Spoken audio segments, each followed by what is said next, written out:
All right. How's everyone doing today?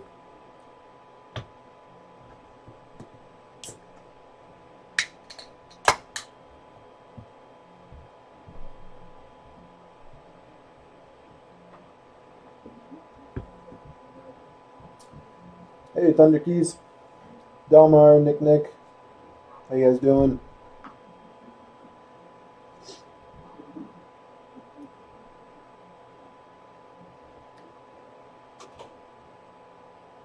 Awesome. Yeah, super excited for today. Uh,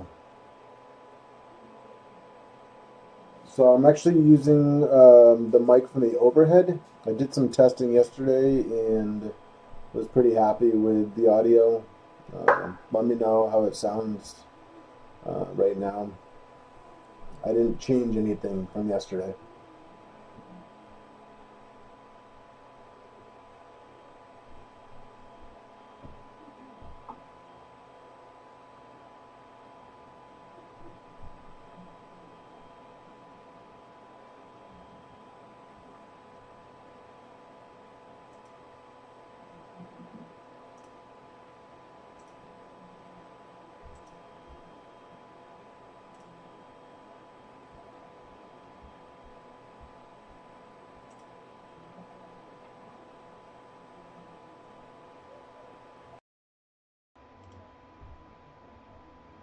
Actually, this might be a little bit better. Let me know if this is better, Delmar.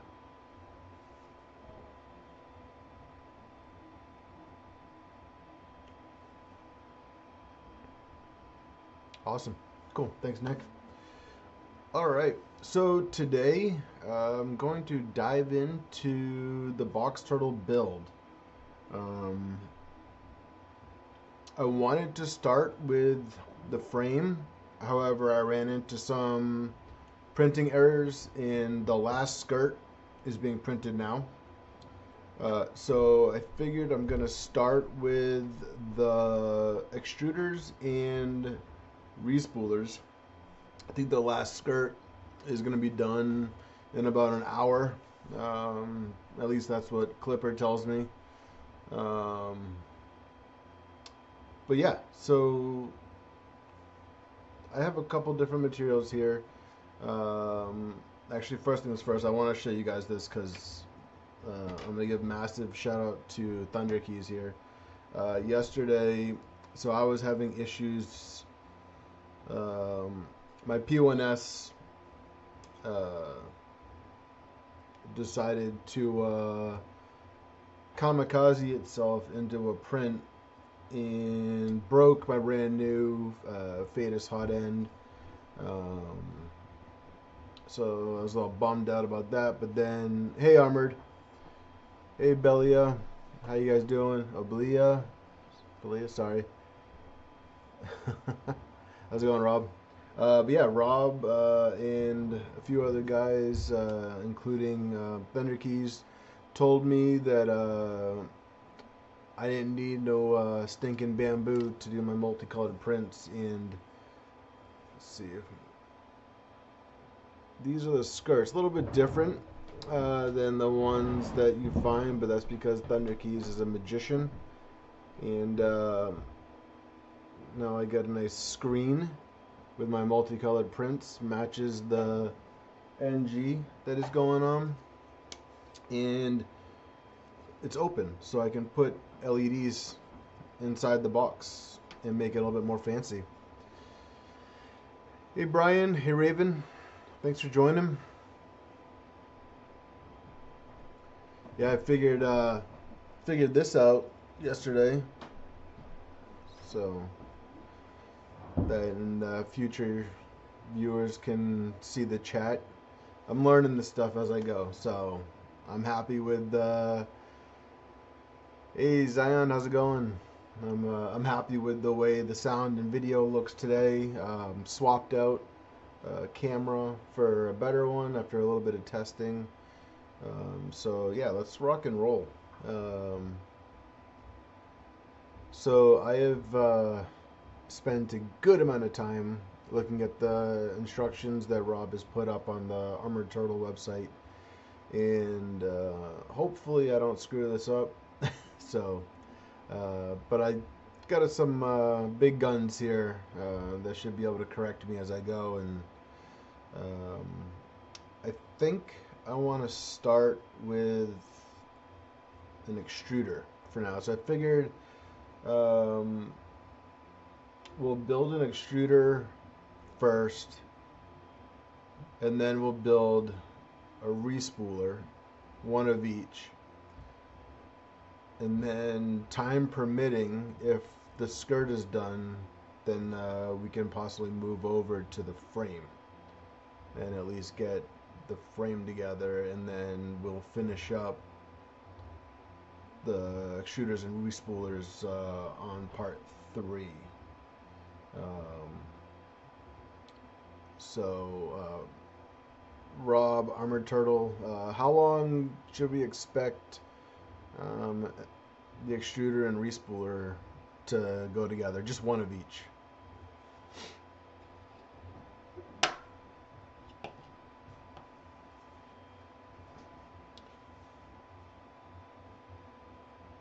So,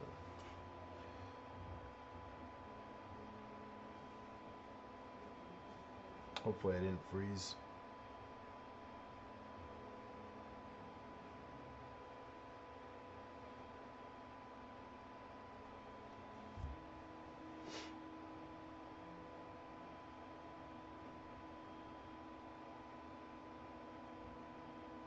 Hey RH, thanks for stopping by. 40 minutes. Yeah, that's about what I was thinking. That's about what I was planning on. Yeah, yeah. So let's get started. I will switch over to my screen. So I have this set up. Hopefully you guys can follow along pretty well. And I got the instructions in the top. I am going to move chat over here. Let's see.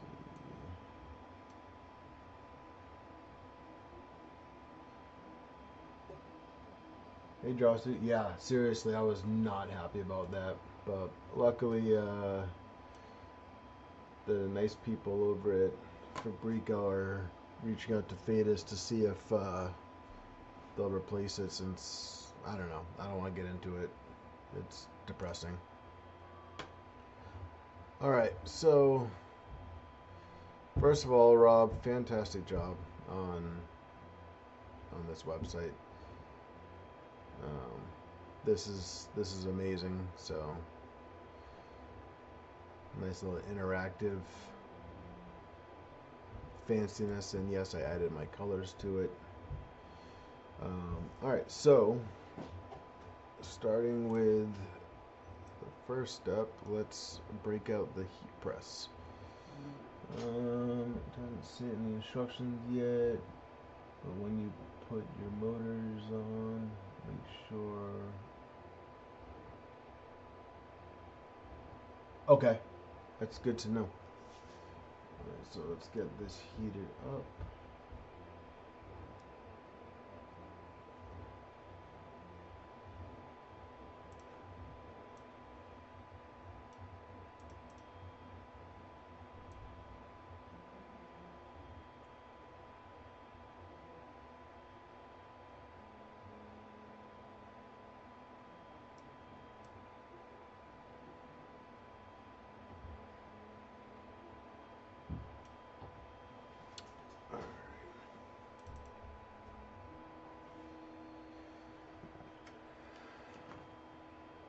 Break out my fancy little heat press that I built with the super short cable, apparently.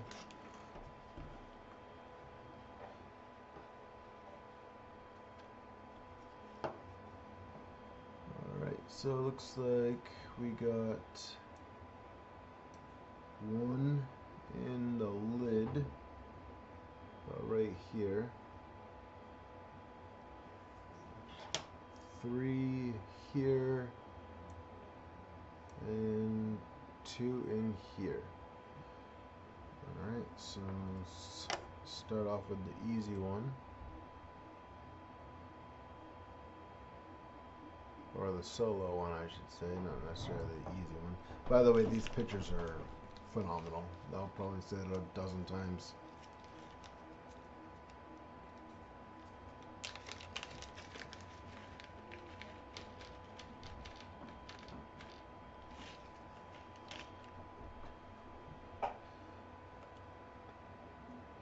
I spent way too much time in filament on tuning these things. I needed these parts to come out damn near perfect.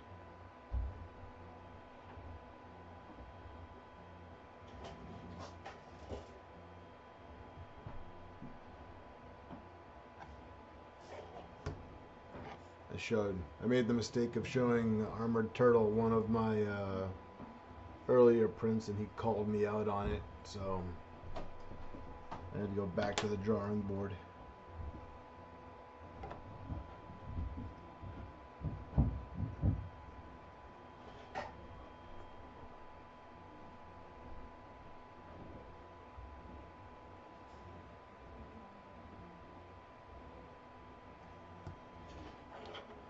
So also super excited, this past week the channel crossed 200 subscribers. So I know to some that's not a lot, but to me that is a ton. So thank you to everybody who took the time and effort to subscribe and listen to my stupid voice. So I appreciate all of you guys.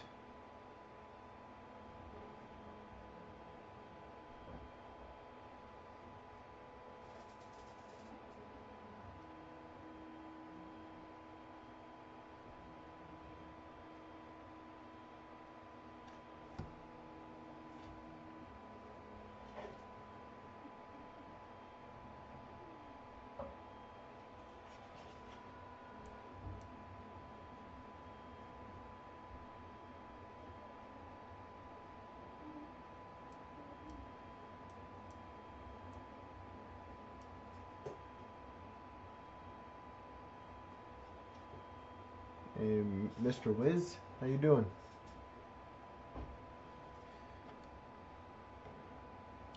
By the way, if anyone's thinking about building one of these heat presses, do it. It's awesome. So I think for image purposes, I'm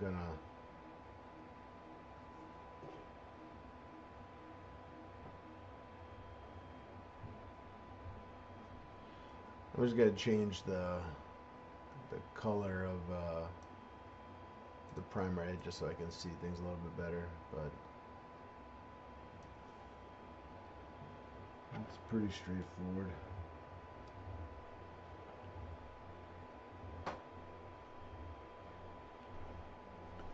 Yeah, you figure you gotta start somewhere, right? So, you know, right around Earth 3D Printopia time frame, I think I just hit 100, and then just recently crossed 200. So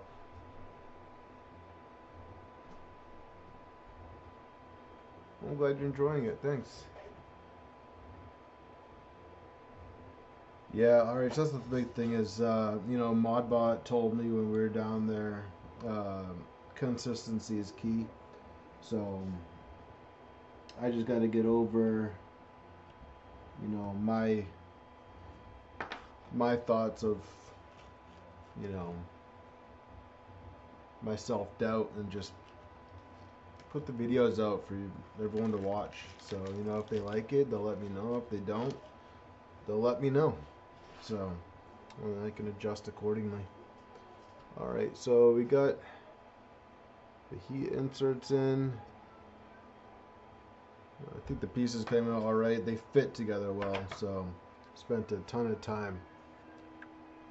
Flow calibration, pressure advance, which, by the way, pressure advance on a Bowden is significantly larger on a direct drive, and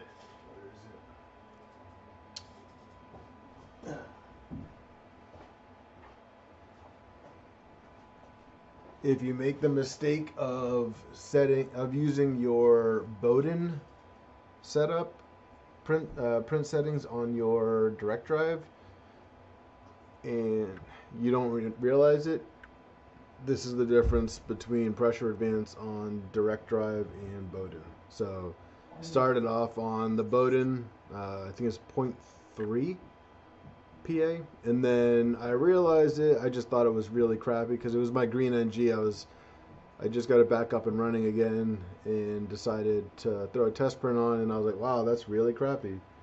And then I realized about a third of the way through that the pressure advance was wrong, so I switched the pressure advance, and as you can see, quality just improved drastically. So check your pressure advance if you have more than one settings. Hey Digital Dragon, thanks for stopping by. I think I spent way too much time this week watching your videos, so thank you for that.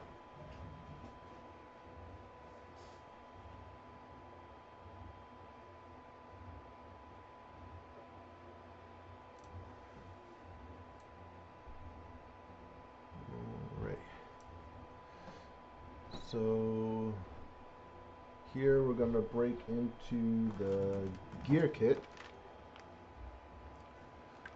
So this should have everything that we need out of it. Let me just move this away. No, definitely never too much time.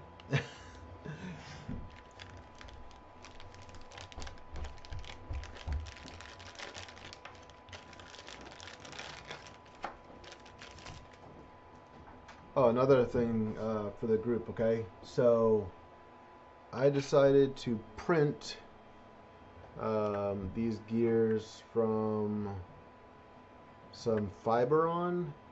This is the PA612CF. I don't know if that's any better or worse than the gears that came in the kit. I didn't realize at first that these gears had come in, so for those of you that have built these before, what are your thoughts? The PA or the gears that came with the kit?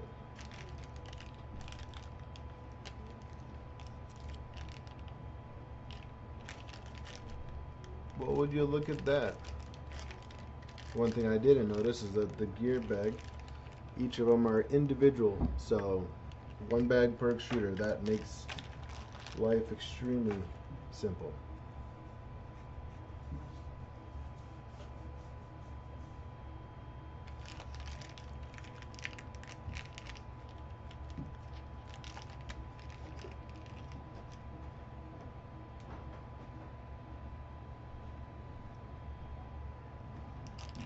PA kit, MGF gears.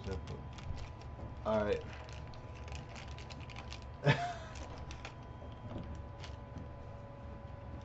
I'm gonna leave these small grub screws in the bag because I will 100% lose them if I don't.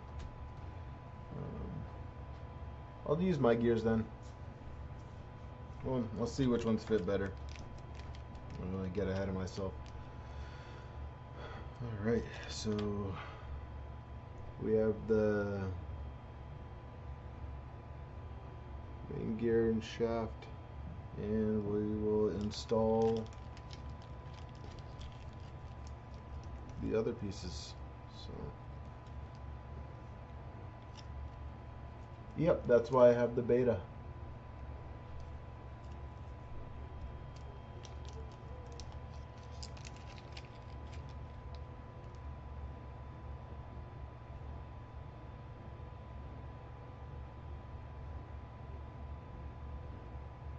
Huh, interesting.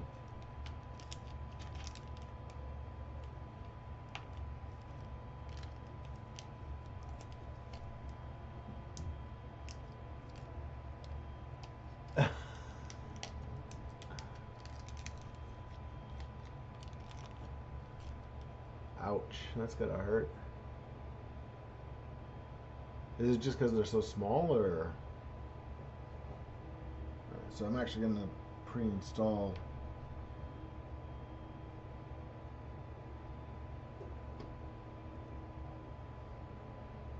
Also, side note, I'm not sure if both of these are supposed to have holes for grub screws, but one of these gears does not. So, we'll see about that. I don't know if they're all like that, but I do have 2 grub screws in here. So, see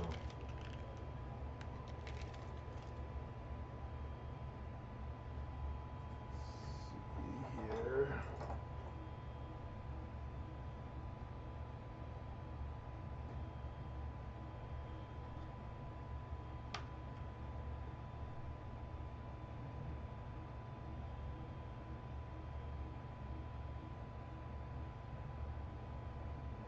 Okay, thanks, Nick.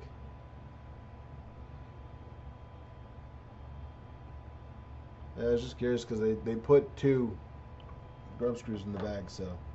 Alright, so we have this shaft, and this will go on this way. And then the bearings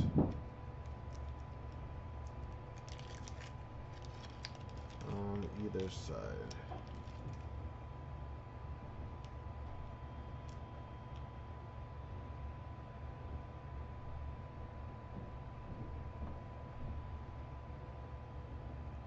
Boom, and boom, and I did not tighten this yet. Align the grub screw with the flat side of the shaft.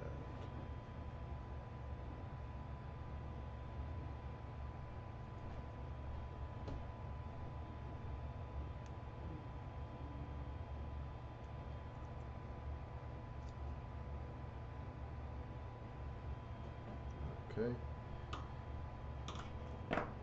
So that's done. We got that together. Next up is the switch. Okay, so we'll put that down, and I think these baggies are good to go. Cables. Cable kit.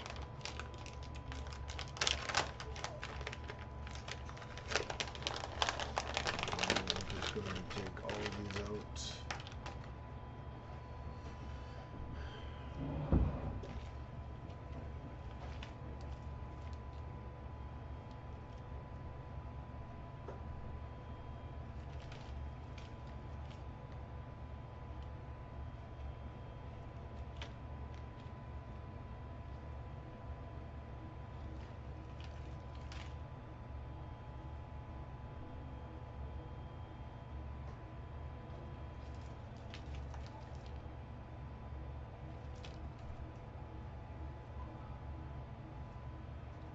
Alright, so I'm assuming I match the length of the motor wires to the length of the switch wires. Is that correct? Because we have all different size cables for these switches. I'm just going to put these over here. So we have these switches, but we have all different length cables. So I'm just gonna go with the shortest one. So switches are wired before.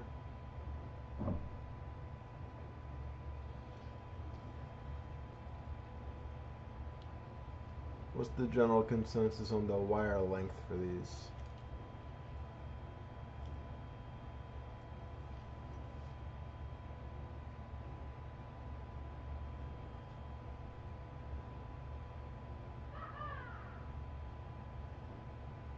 Make sure the pins are correct as well. Yep, I gotta go back and look, but I could have swore so I downloaded the document. I thought the wires that needed to be switched were second longest is the hub switch. Okay. Alright, so second longest is the hub. So we'll put that one to the side. and then the rest will just go in order. Alright, so let me pull up Discord real quick.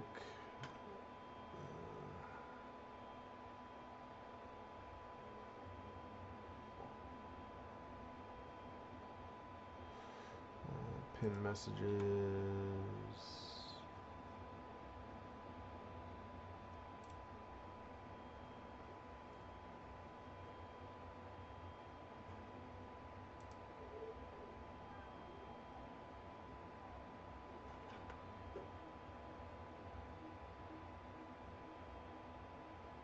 Alright, so it looks like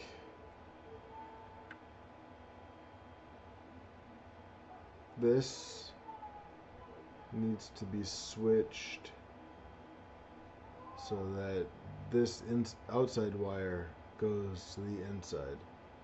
Carefully change the wire, move the wire on pin 3 to pin 1. Alright, so we're going to go ahead and we're going to do that on all of them now while we're thinking of it.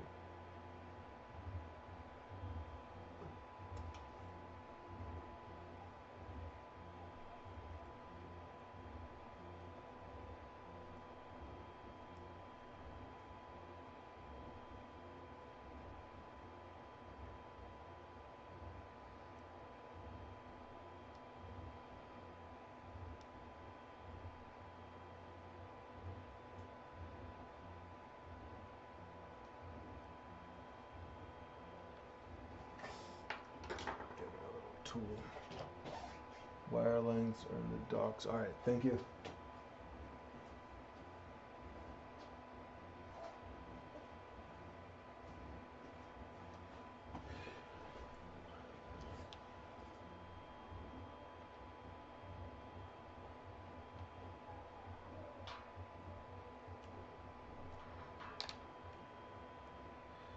Repinning wire is not for people with fat fingers.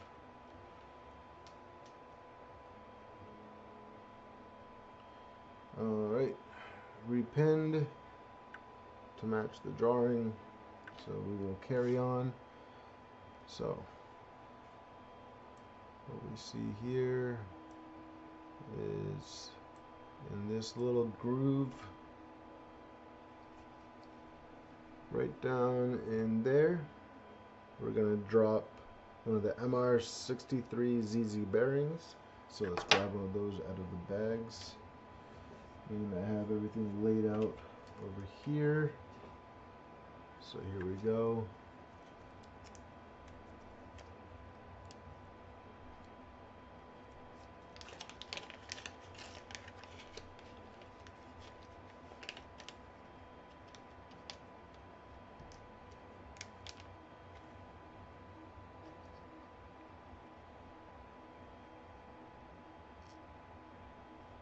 Oh, that went in surprisingly well.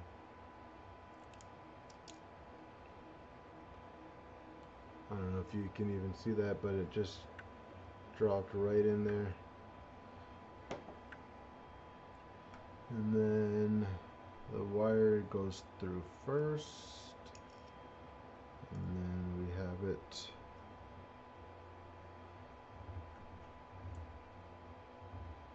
with the plunger going onto the bearing. Don't drop it.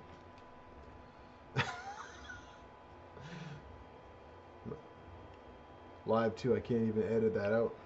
Dang.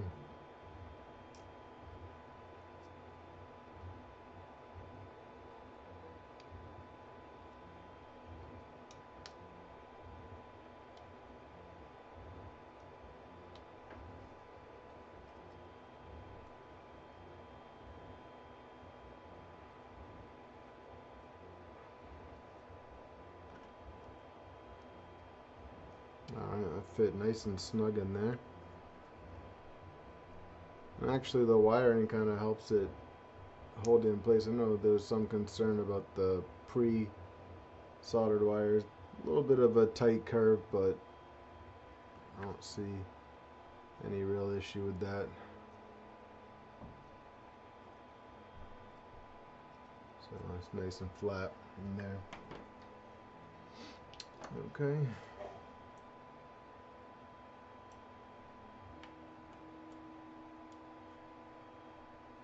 Next, we will drop the extruder gear drive into the housing. So that's going to go right in here.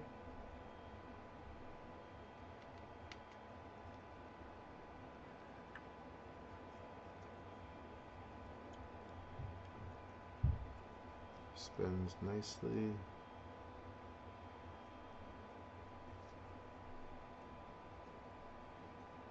Okay. And now we're going to screw the lid on.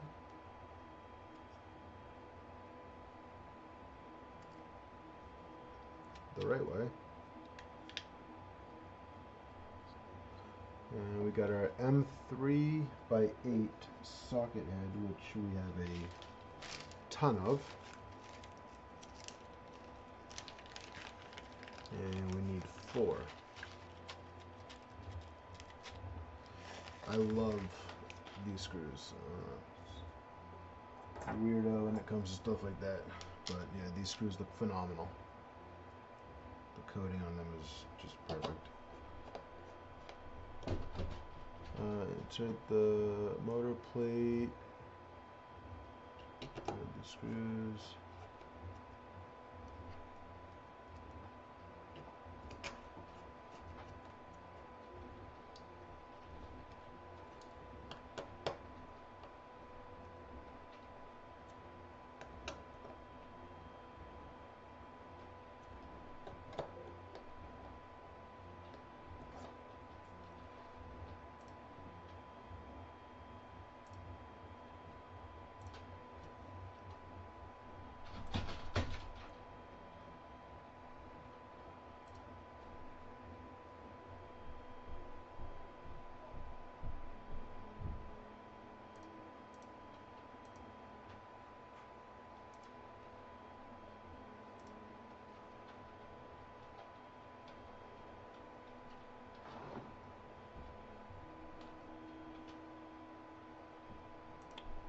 Okay, and then one more.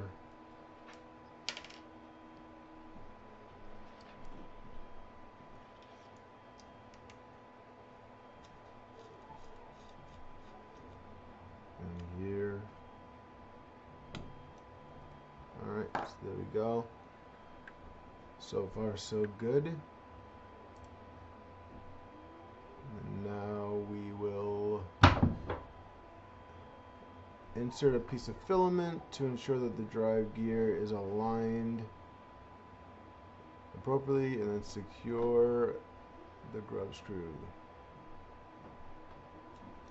Use Loctite. This one already has on the grub screw. Check that the filament sensor makes an audible click. Alright, let me get some filament.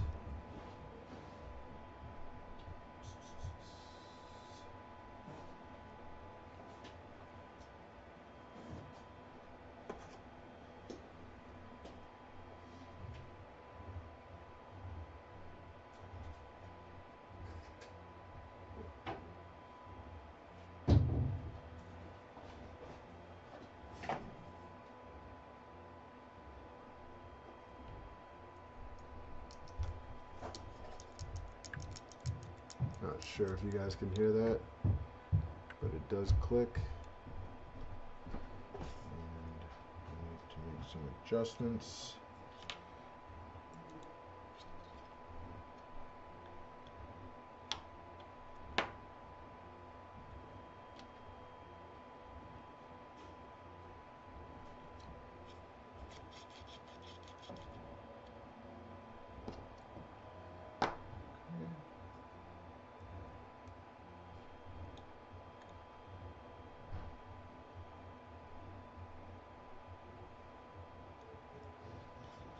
Alright, beautiful.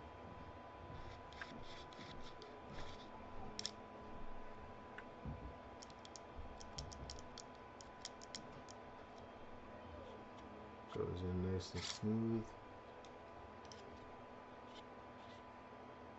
Perfect. All right. So far, so good. Knock on wood. All right, next up, we will put these couplers in here.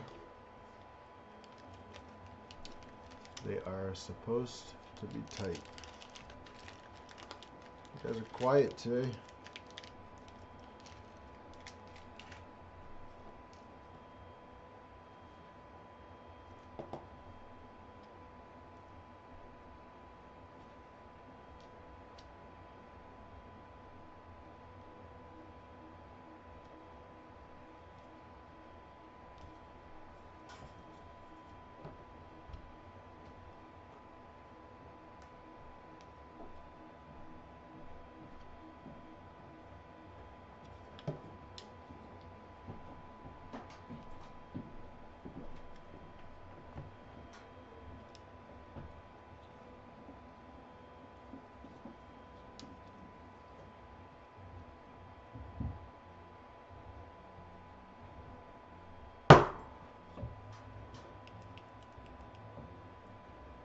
Rebelting the micron. I have to apologize.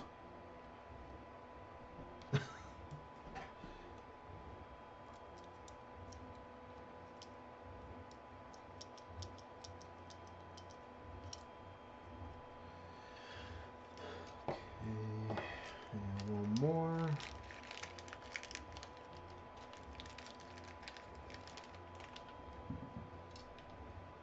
Just want to make sure I'm not boring you guys.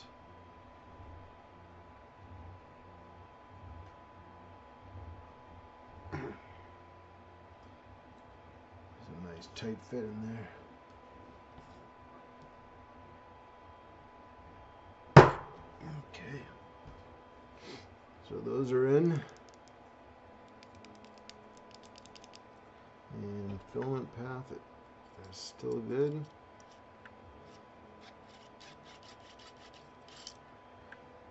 All right.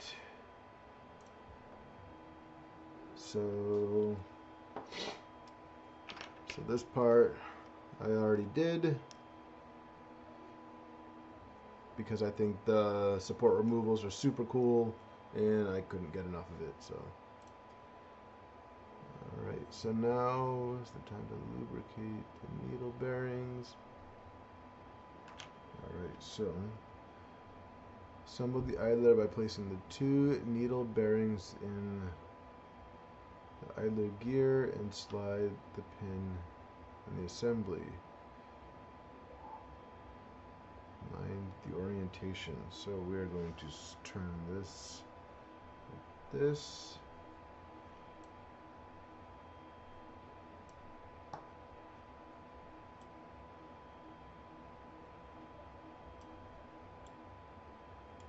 And we're just gonna match this. Oh yeah, Mr. Wicks, the built-in supports are fantastic. Alright, let me go grab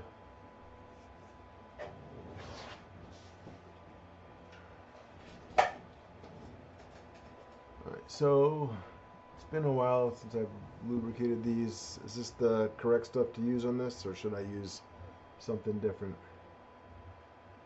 What do you guys think?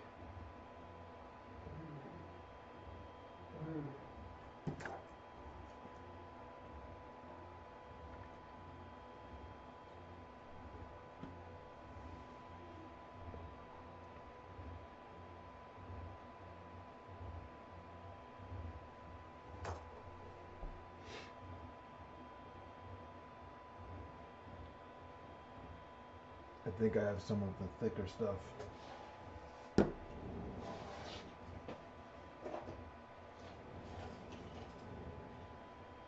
Some of this stuff. So I know this is what I used on the NG for the linear bearings, and this is what I use on linear rails. So the oil or the grease?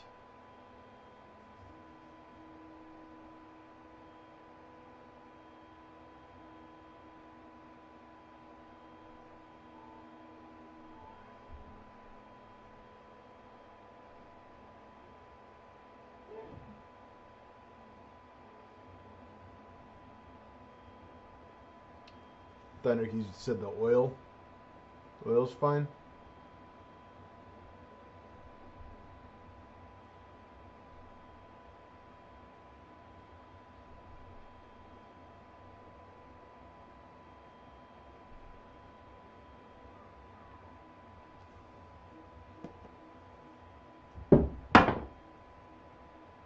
Alright, oil it is. Thank you.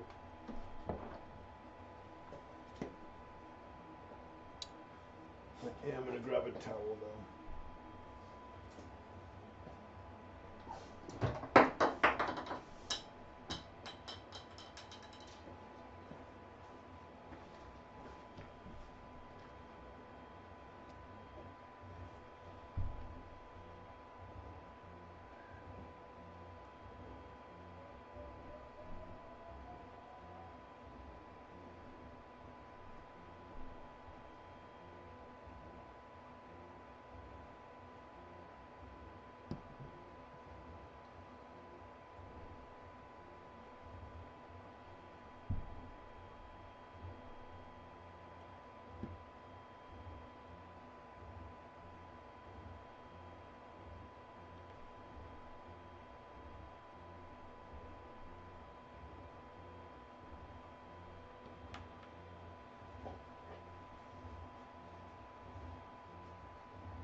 Sounds good to me. Can't argue with those numbers. Alright, so with this orientation,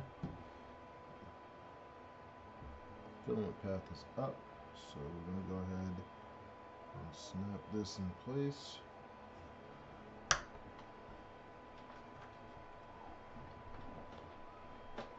Okay, so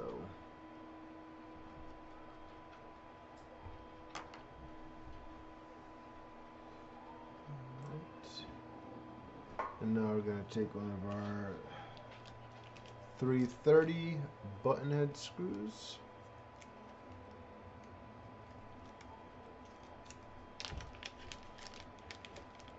And we're going to go ahead and load this up like so. Making sure that I put this in right.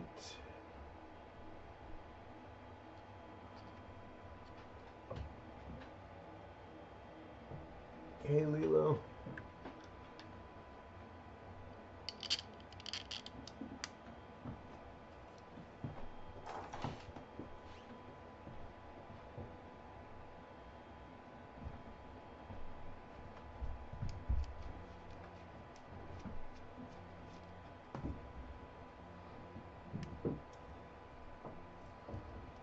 Okay, even with it tightened, still moves freely.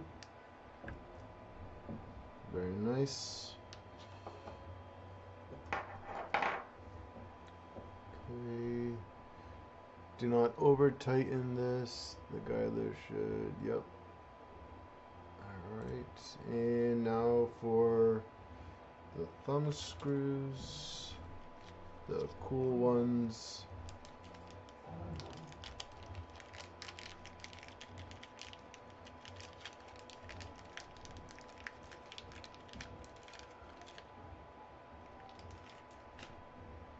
Boom. Fancy logo. Let's see.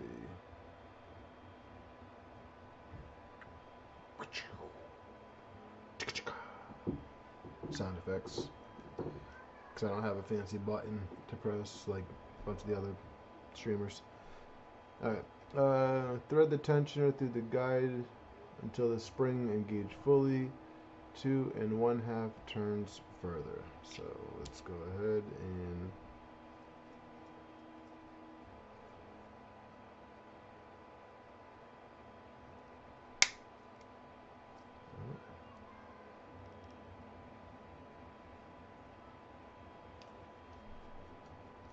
I didn't like that click.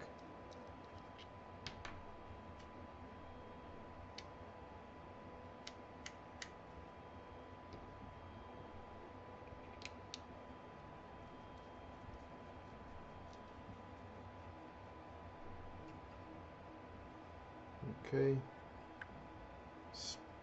Spring is engaged. Let's see.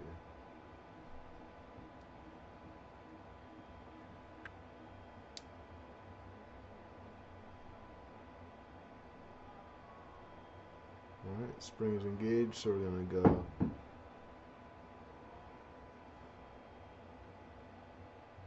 1, 2 and a half. Details make all, they really do. They really do make all the difference. Alright.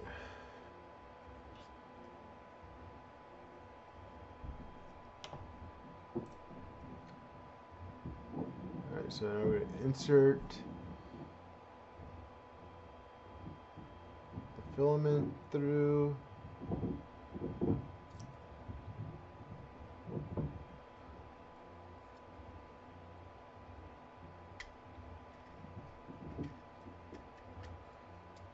Okay.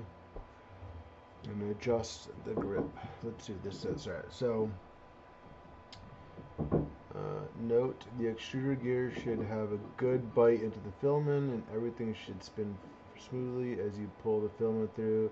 The anti-squish screw needs to be set because the extruder absolutely can crush filament. Now is the time to make sure everything is adjusted properly for smooth operation. Alright, so this sounds important. So this sounds and feels like it's going through. It's a little tight.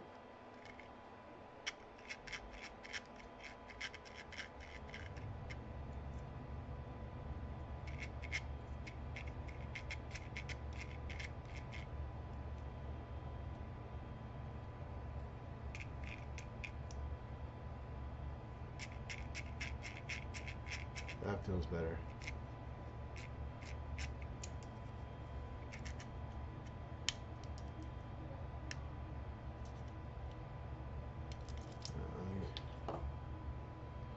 Maybe cutting this at an angle.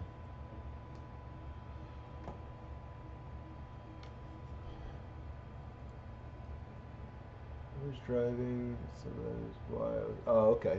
Thanks. Alright, so cutting at an angle as it goes through. Alright, so we got the click, and then a little bit of force. I don't know, that'll do? Alright, so I mean, I know it's probably hard for you guys to judge, but I'm assuming this is good. It's got like, I can feel the bite on it. It's got a good bite on it. It's noticeably different than before I put the guidler in there. Am I saying that right? Guide, yeah, whatever. The anti-squish lever, that thing. So, all right. So I can feel it's got a nice grip on it. It doesn't, like, I can push it nice and easy, but like you can feel it when the filament makes it through. So I think this is good.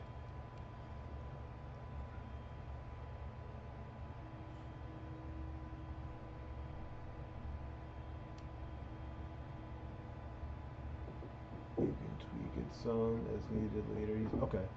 I'm not gonna lie to you, Mr. Wicks. Like, this has bites all the way around it, but I just snipped the end of a spool, so I'll grab another piece off a new spool.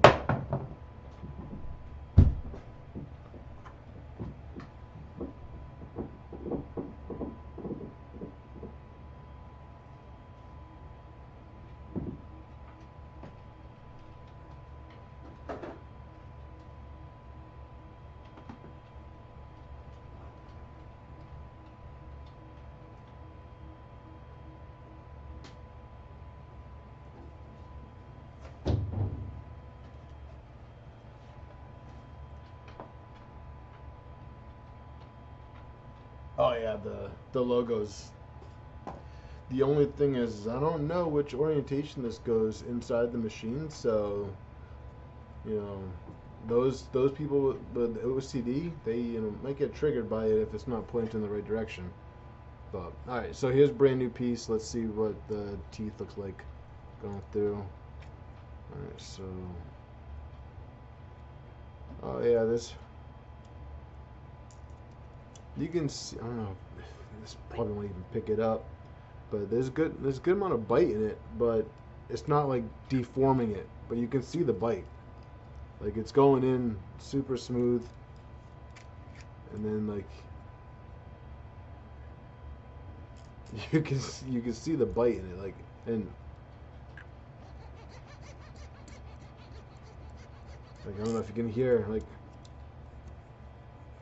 scratching my fingers across it. Nothing on the side that hasn't gone through yet. So I think it's good. I think it's good. I'm happy with it. It's got a good bite on it. So we'll move on. All right, now we're going to attach the stepper motor. Okay, so we're going to place the stepper motor onto the extruder housing, secure with M3x8 socket head screws. Don't forget the M3 washer on the adjustable side as shown. That is this top side. Let's see, the blue arrow indicates that you will not fully tighten this screw at this time. Alright, noted. So let's break open our fancy LDO motors that everybody wants. So you cannot go wrong with an LDO motor. And I'm assuming the wire length on the motors matters as well too. So we got a short one that is slightly longer. This looks like it's the shortest one. And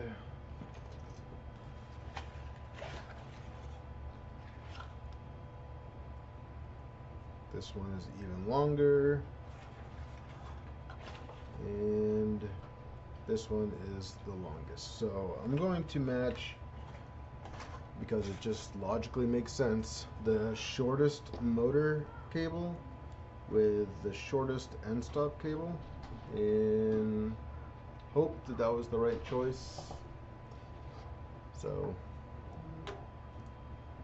alright, so we have the motor orientation with the wiring coming off this way. Alright, so let's grab some screws. We need two.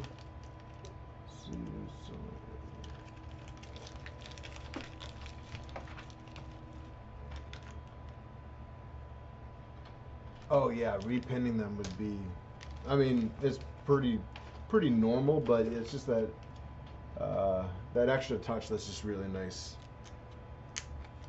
Yeah, see, I can make good choices, Rob. Alright, so let's see. And we're going to thread it in from the opposite side. So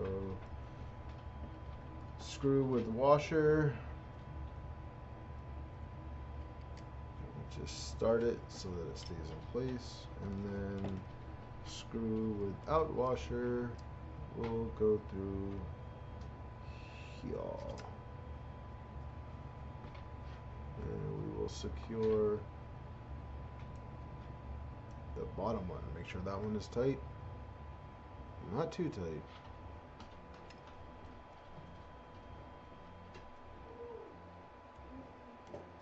Alright, and you can still move it, but I'm just going to give this a couple extra turns just because I don't want it backing out of it. I can still turn it. Alright, so well, we're on step 14 out of 16. Next up is some wire management. Alright, and ensure the backlash between the stepper gear and the 50 tooth is set appropriately secure. Alright, so I probably should have watched this video, huh?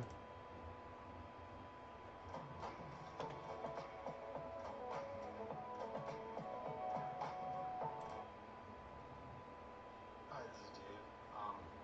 One of the questions that came up after I put up my video about adjusting the anti-squish thingamajig screw was how to adjust backlash. Don't mind me, on the stealth just burner. So double checking that this is done while right. I've got this new stealth burner sitting out, wanted to show you guys how to do that.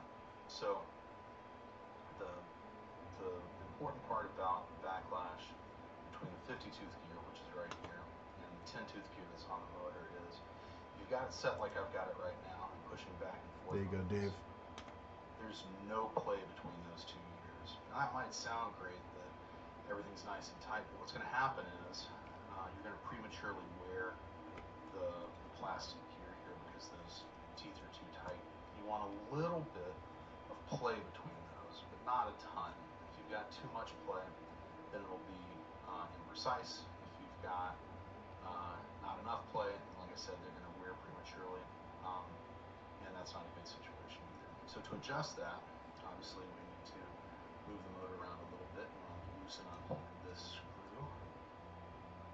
That's the pivot that's got a little bit of a slot in it, or that's the adjustment side. So I'm assuming I want to do this with the filament as well. Screw for the motor, you want to back those off just a little bit, not a ton, but enough to where here you can see that motor can now move around a little bit in that slot. So the way that I adjust is I get it fully tight, right? That's all the way. If I'm looking at the rotation here, I'm rotating that fully clockwise. Okay, so with it like this, I cannot feel the motor engaging when I slide it in. Until I just see it move a little bit. I'm gonna snug this down. I can feel the motor engaging. Listen. I don't think that you can hear it here, right? You can barely see it if you can see it at all, but there's a little bit of a clicking between. Alright, I'm going to tighten it there. That feels good. Thanks, Dave. Alright, so let's go ahead and I'm going to tighten this down because I'm comfortable with that. Okay, and let's do some wire maintenance management.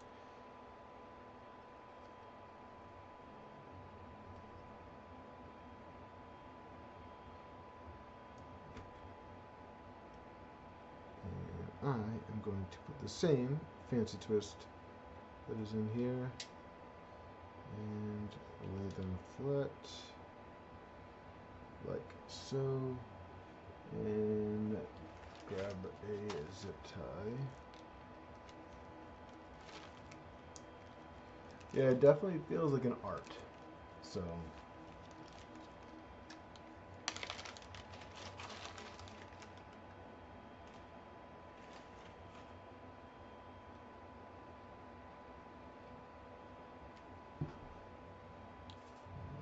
just make sure the zip tie goes the right way and right through.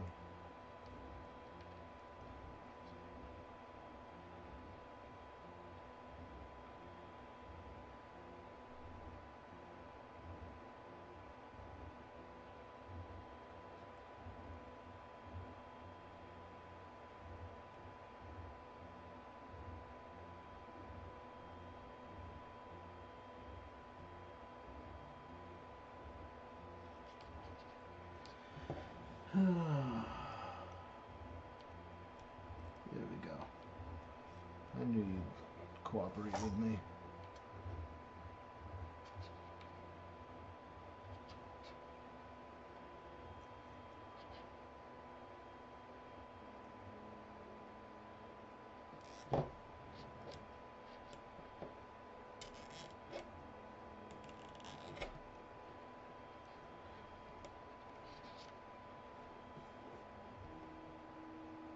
All right. Nice.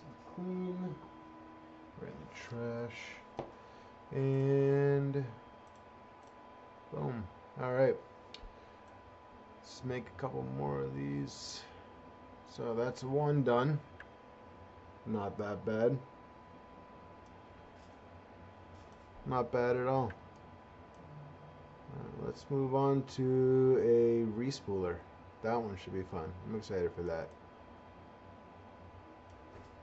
Alright, so I'm taking you because I'm going to hold on to you for later. So we will put you here with the other ones so they can be jealous. Alright.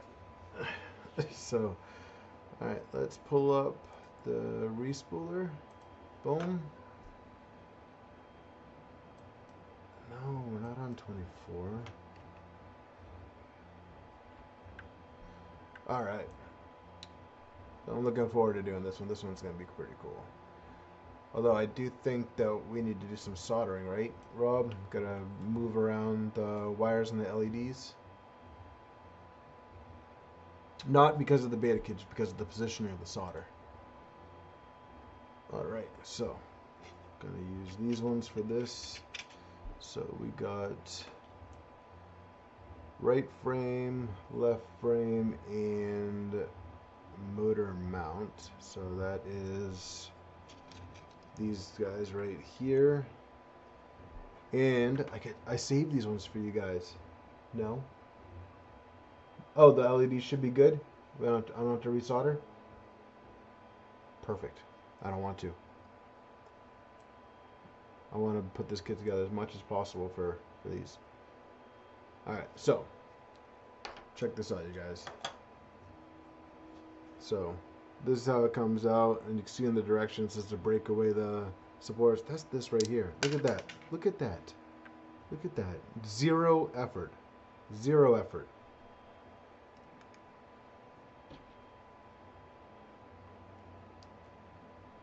Couldn't have gotten that one to work any better. And no, I didn't. I mean, look at that.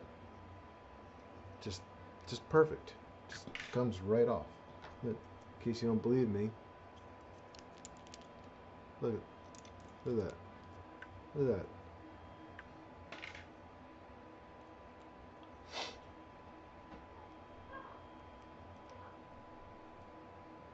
Alright.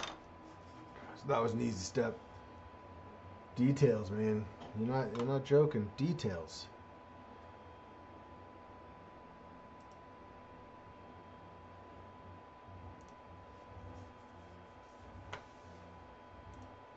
Okay. Alright, so now we're going to do some more heat inserts.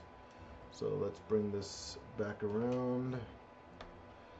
And let's see.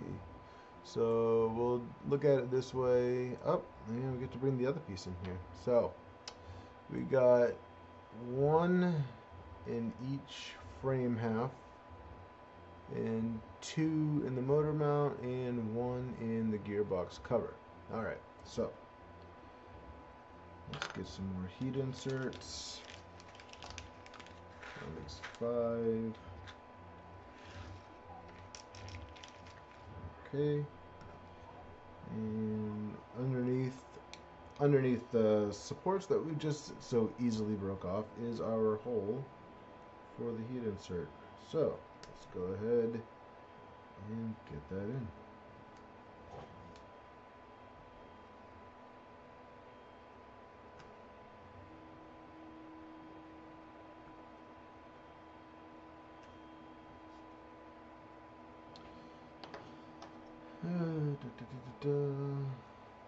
Do I need music? Do you guys want music?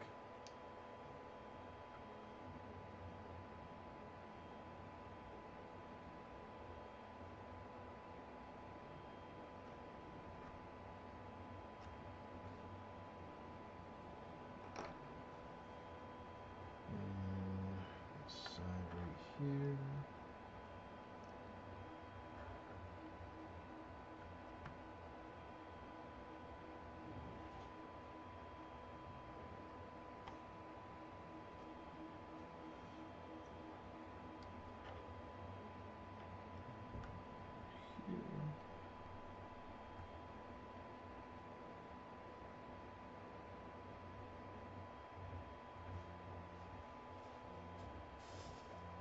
You don't care about music? Good. I don't care about music. Not for streams anyways. It's all good, but it's just an extra thing for me to do. Alright, and the last one goes here.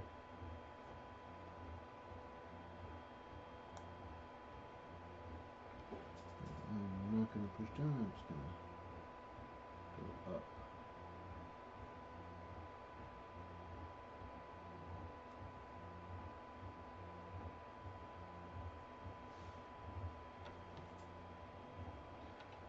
Alright, put you away for now.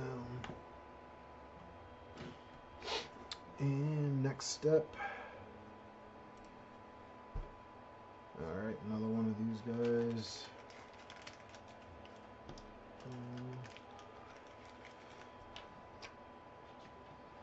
So you are gonna go right in that hole.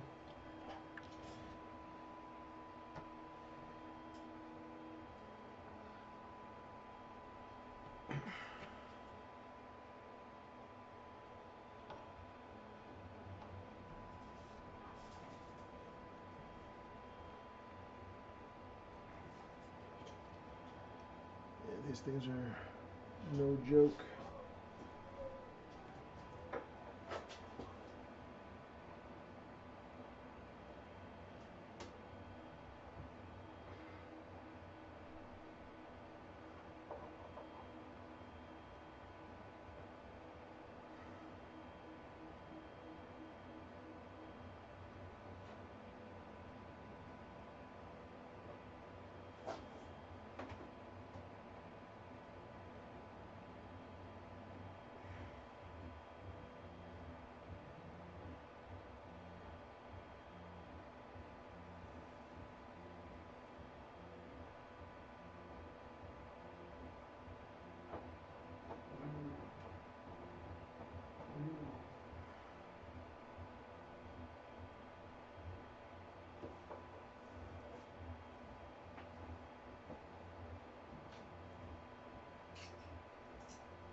Yeah, those things are, it's a pretty tight fit. Wanted to get my tires.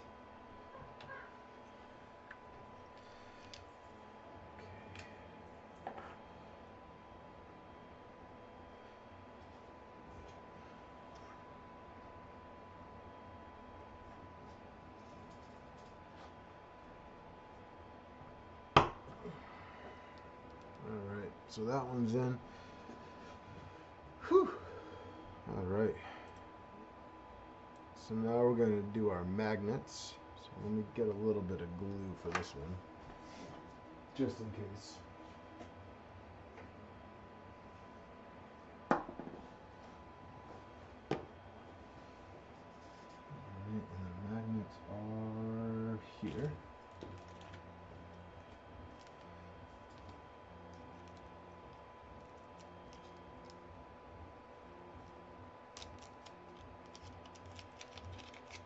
And we have our trigger.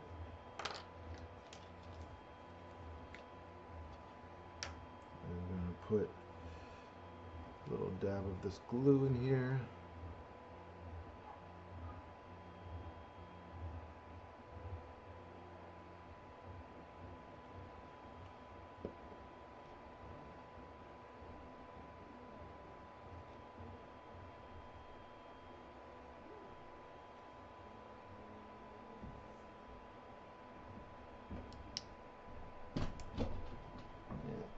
Stick those to the table. And then I'm just going to push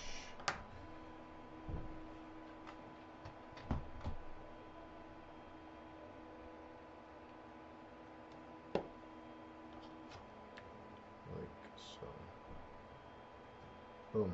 There we go. And we'll just give them a quick little spray.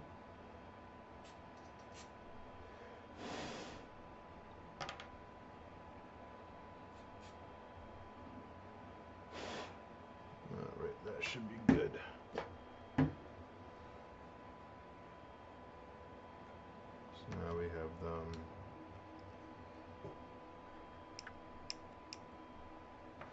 good to go.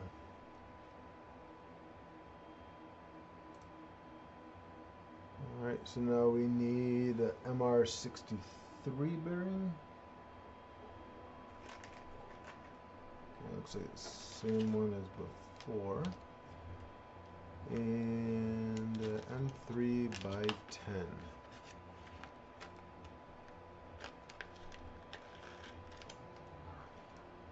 3 by 10.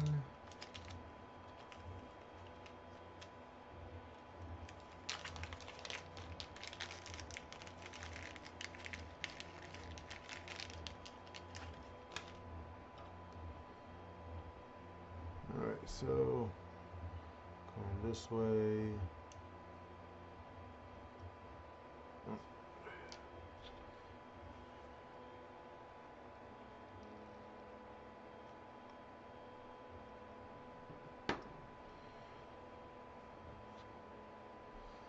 Secure the bearing.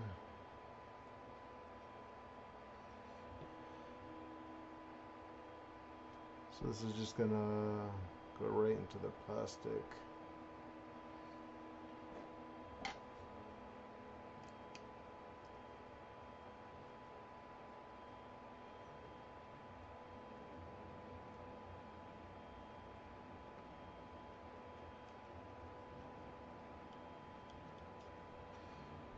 Alright, and for those of you that have not screwed into plastic before, just like the directions say, do not over tighten it. Snug is good. We don't want to do that whole method of tighten it till it cracks and then back it out, because yeah, we don't want to do that.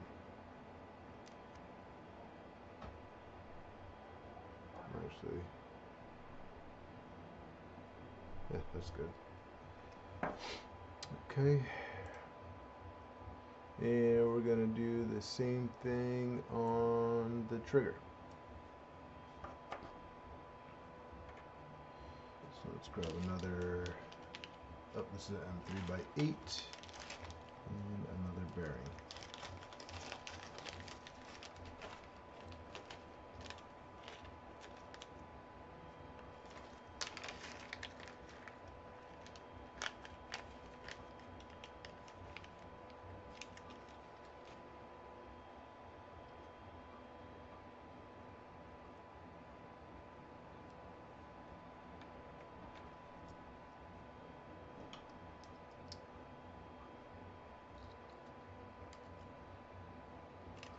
Oh, oh, don't do that. Alright,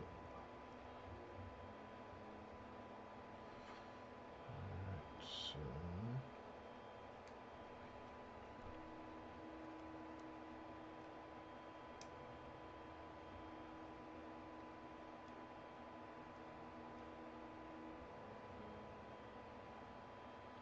I think that's good.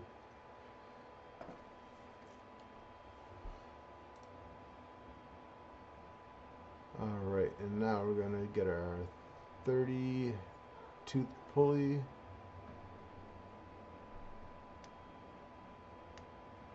Gonna get the tool, which I did print out right here.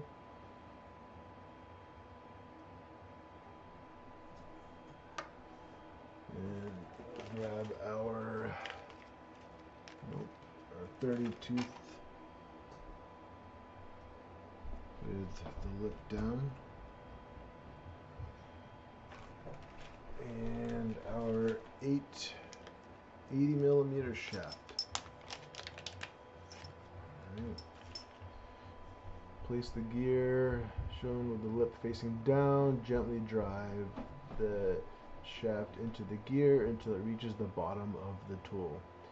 Make sure to keep the shaft vertical when starting to drive it down. The jig will guide it straight once it is past the gear. Okay.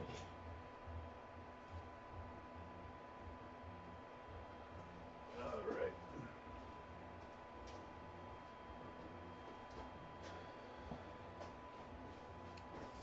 Just going to give it a gentle blow tap.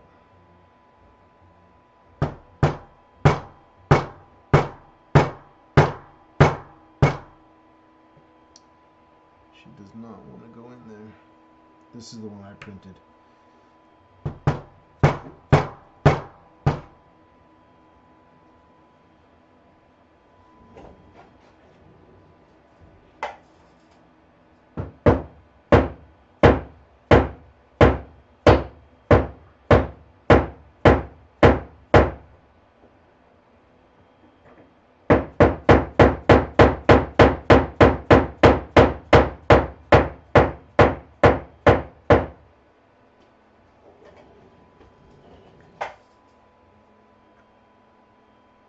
Okay, we're through, and it is tight, so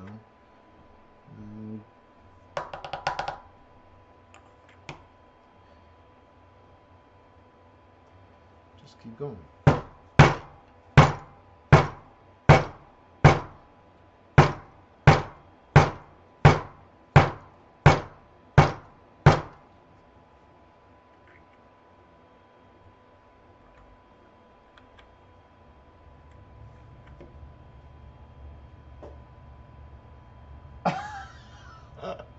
Sorry, Delmar.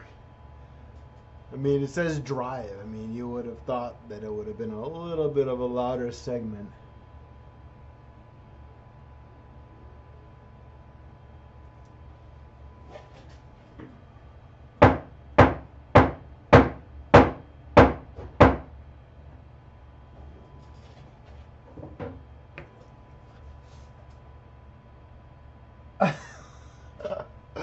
Alright, so I think we're in. Yep. So there's a little hole there at the bottom. I don't know if you can see that, but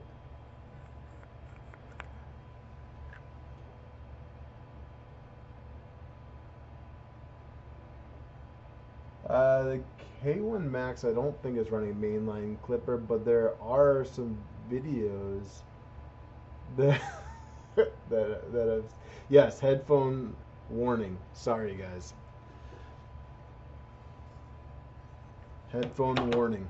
But it's on there. We got our PA 612 nylon gear. Alright, cool. So that one's good. And now we're going to slide the spacer, which is these, on the shaft until it makes contact with the gear. That is tight as well.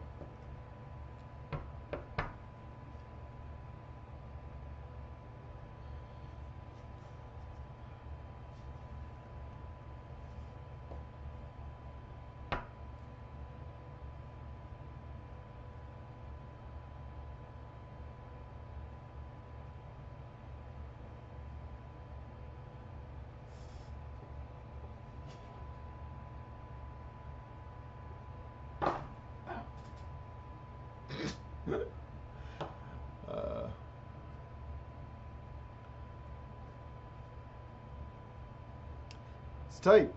Doesn't really want to go all the way, so I have to get creative with this. Maybe use another one.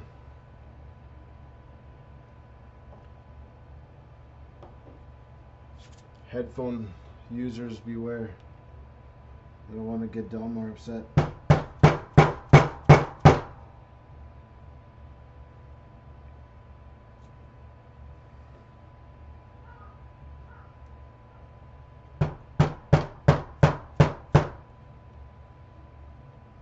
So that helps a little bit.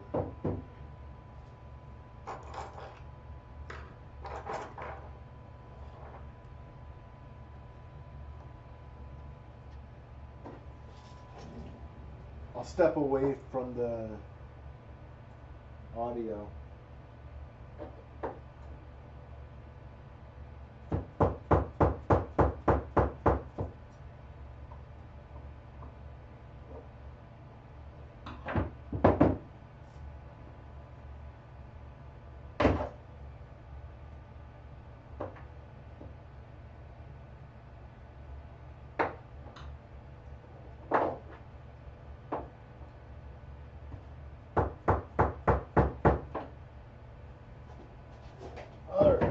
Okay, alright.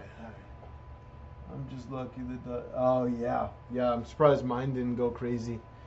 Alright, so just needed a little bit of persuasion. At least I don't have to worry about. Hopefully it's not supposed to slip, so. Alright, so next up with the motor. Okay, so we're gonna grab our cutesy bootsy little motors.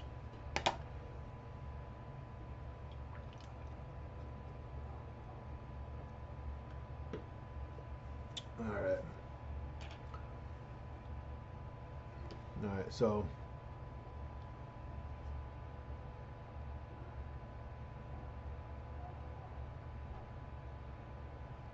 yeah, I figured it's supposed to be tight, thunder keys.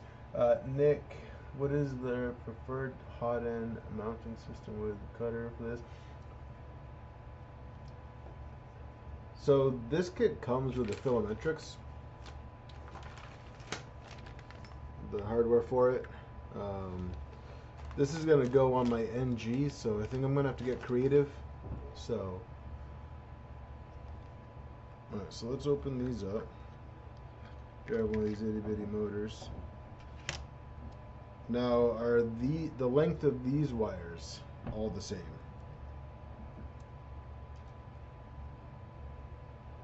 It does not look like it.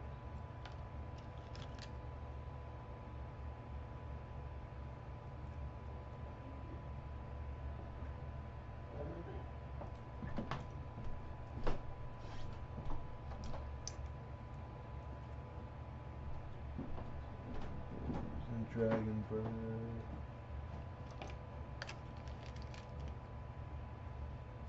I think I'm going to again go with the shortest wire, which I believe is going to be this one. Yeah, this is the shortest. Okay, and I have the tool for this.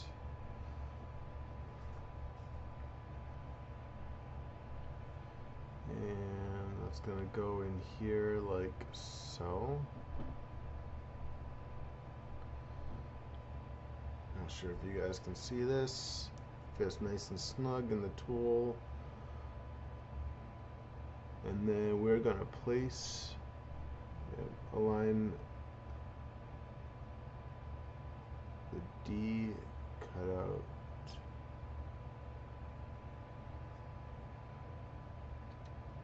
The motor shaft and push until the gear reaches the face of the jig.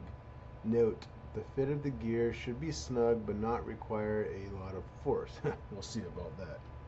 Too much force can damage the gearbox. Okay. Alright, so no force. Alright, so let's see.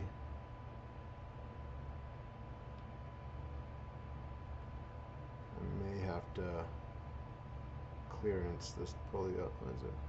Oh, never mind. Just kidding. Just kidding.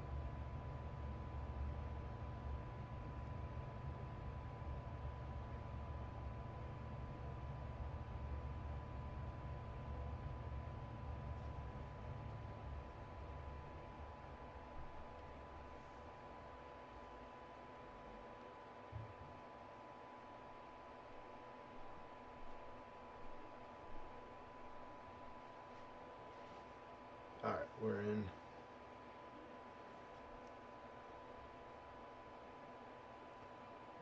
It's tight.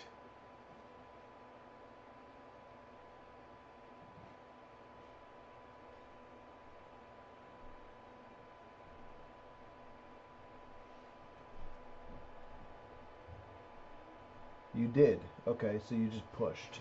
Alright, so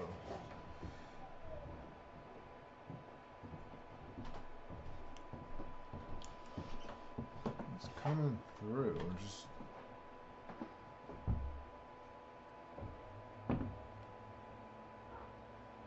no, these instructions have me just worried that this thing is like made out of glass or something. I've never used these little motors before, so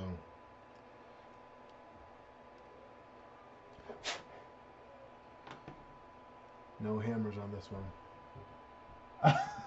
Push, not hammer. Got it, Brian. Thanks. I was not going to use the hammer on these ones.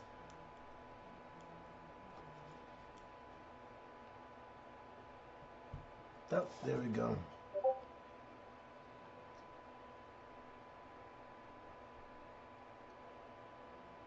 No hammer. Alright, fine, I get it, guys. Jeez. It's not my go-to tool. I mean, come on now. What do you guys think? I'm an animal? A vice? Oh, my Delmar, come on, man. Don't give out bad information. This is your glass. Yeah, I know. I had to go with the fancy filament. But you know what? We're almost there. Alright?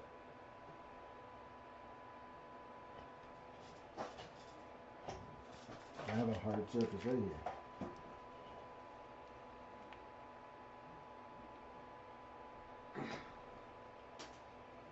And we're on. We're on. Okay. Boom. Well, I would use the vise, but it's got the wires already on the back, and I don't want to damage that. So...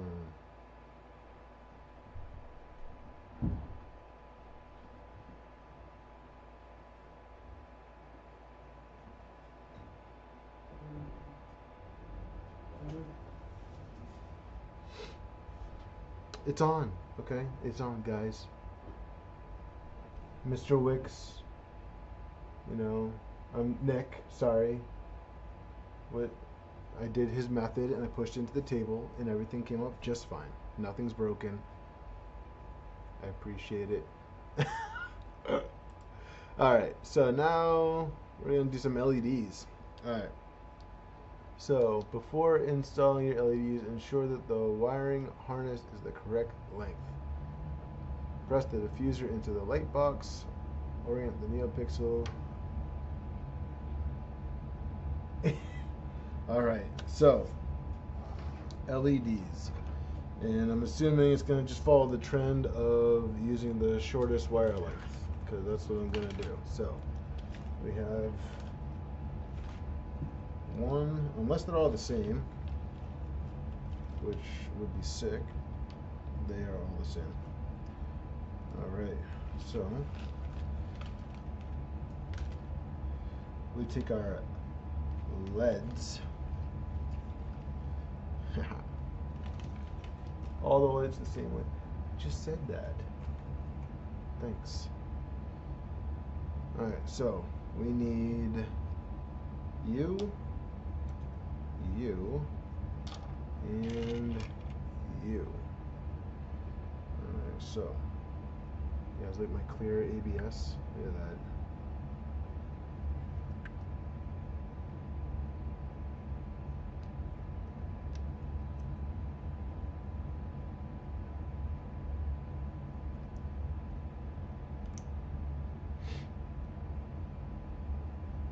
Alright, diffuser is in.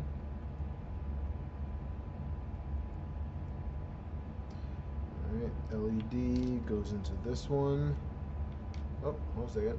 Is this last skirt done? Let's see. Alright, break. I'm going to get the skirt. Hold on a second.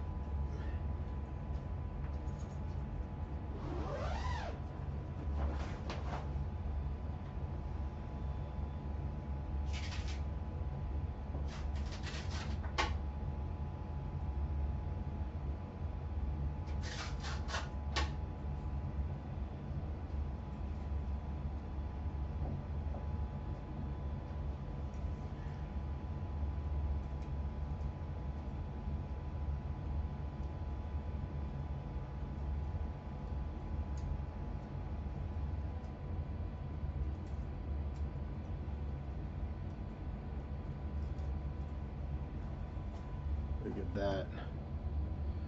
Look at that. One piece frame. Complete.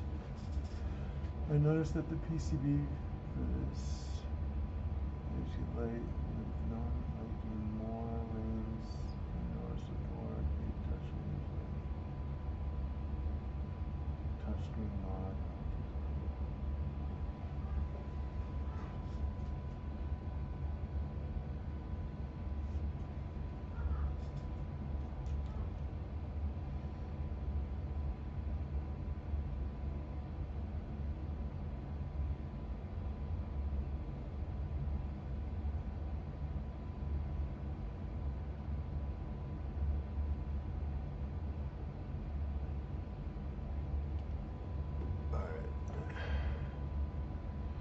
So we're going to take our LEDs.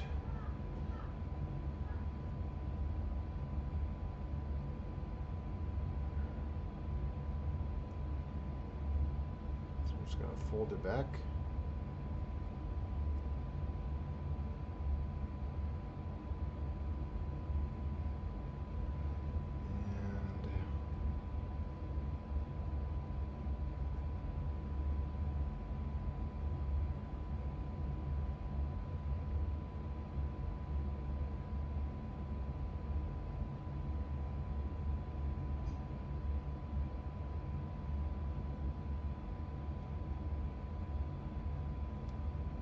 Alright, we're in.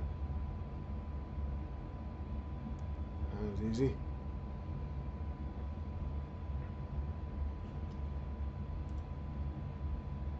Slide it through. Look at that.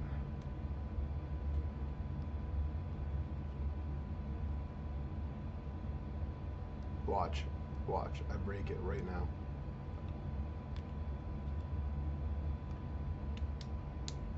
Boom. Look at that. Beautiful. Alright, so next step is going back to the motor. Boom.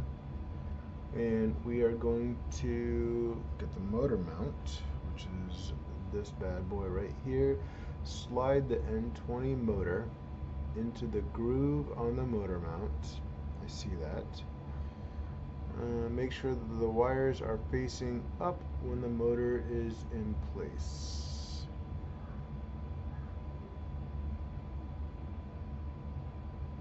We recommend that you lube the gearbox of the N20. Super lube is a good option, but other lubes are fine. Alright, so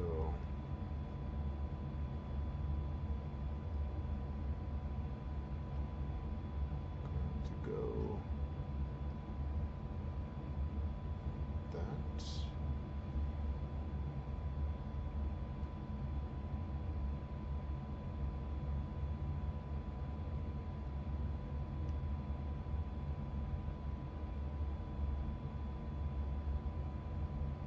Wires are up, and I'm just going to put a drop of that in there.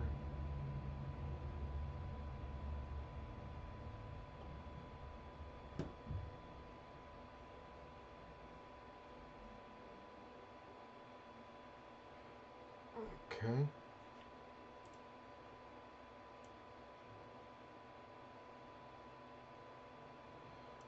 Fold the wires over the top of the motor as shown. Attach using zip ties. Make sure the zip tie is tight and the cable is cut flush. Slide the gearbox cover into place and use a M3 by 10. Alright, so more zip ties. I can see the appeal to this. This is actually pretty fun. It's like adult Legos.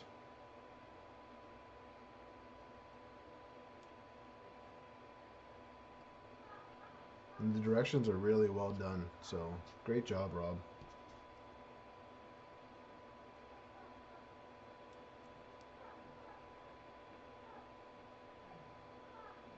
Okay, so wires along the top, like so. And loop back down, around. Oh, hey, Dan. Thanks for joining. I know you've been here, but at least now you can chat. I did see your Discord message.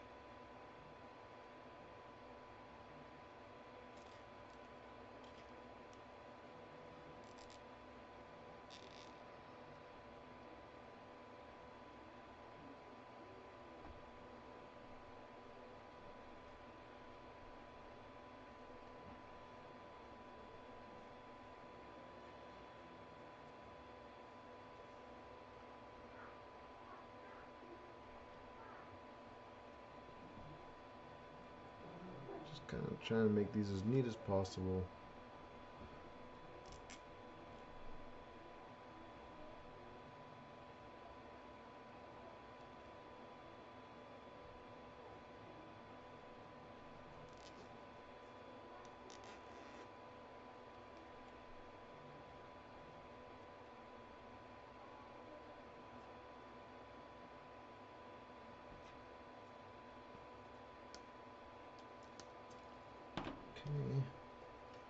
Goes out of here. And then we take this. It says slide, huh?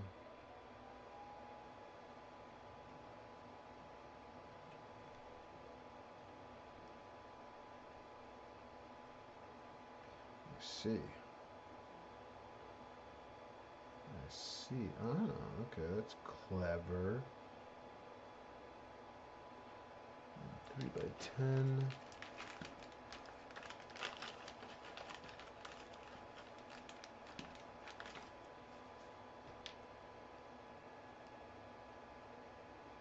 So we're gonna slide it into place.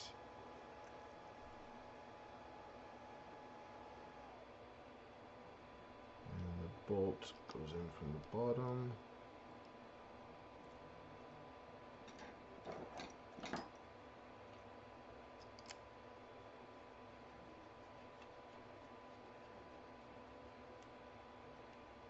Okay.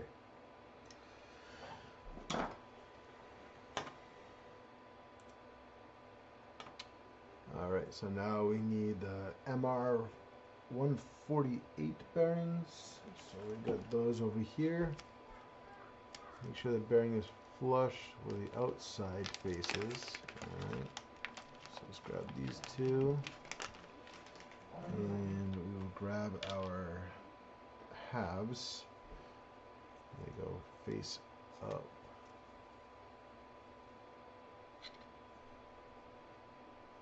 Like so.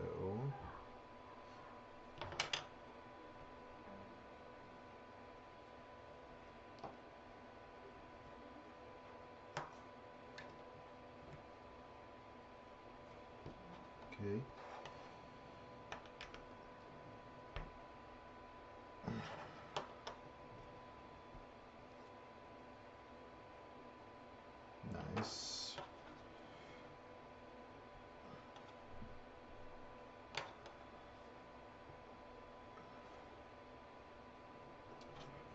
Nice. Nice.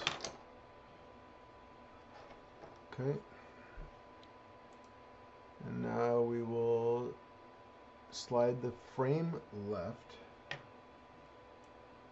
which is this one right here, over the back part. So like this. Oh, psh, not yet, Mr. Trigger. Okay. So boom, and then we're going to loosely install the M3 by 8.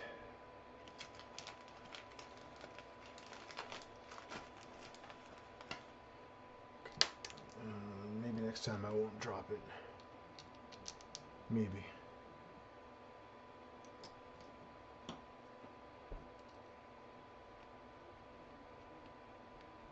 Okay. And next up is the shaft. Slide the gear 30 spacer over the longer side. Wait, what?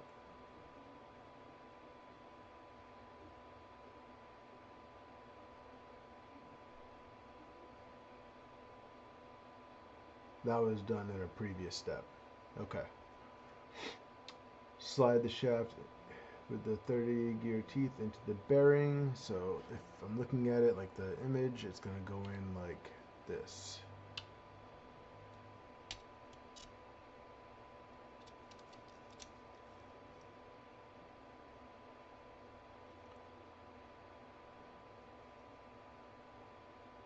Okay, teeth are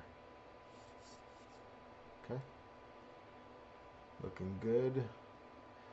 If you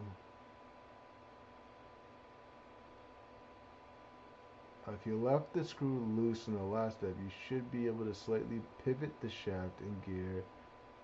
Once it is placed, you can fully tighten the screw. Alright, cool. So we'll tighten up the other side. And you should have left the screw loose. The instructions say to leave it loose. Okay. Make sure the bottom of the left frame is flush with the bottom of the motor body. There are index tabs. Yep. I don't know if you guys can see that. Those tabs. Look at that. Nice and smooth. Wham bam for the win. Alright, make sure the bottom of the frame, these are index tags, to line them up. Alright, so that looks good. I get to do some origami. Okay, so with this facing this way, we'll take that, and these wires go through this little chip. Stop dropping things, man. Come on. Alright, so wires are in the channel. We're going to close this up. Like so. Wires are in the channel. And another M8 screw. Don't drop it, don't drop it, don't drop it, don't drop it, don't drop it.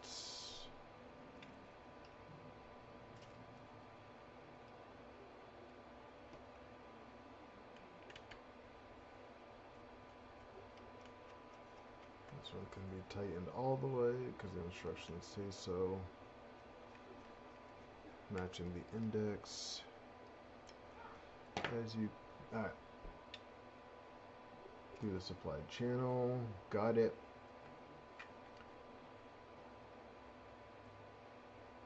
See, as you close it up, make sure the wires move freely, nothing's pinched. That's correct. And just like the previous step, make sure the bottom is flush. Okay. Sanity check. Alright. Make sure your shaft rotates smoothly with no binding of the gears. We have a little bit of binding.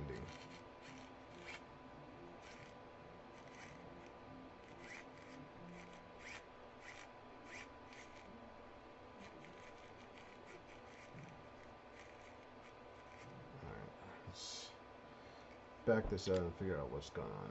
Maybe I didn't push the pulley on all far enough.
Alright, just had to do a little persuasion real quick. Looks like the gear right here wasn't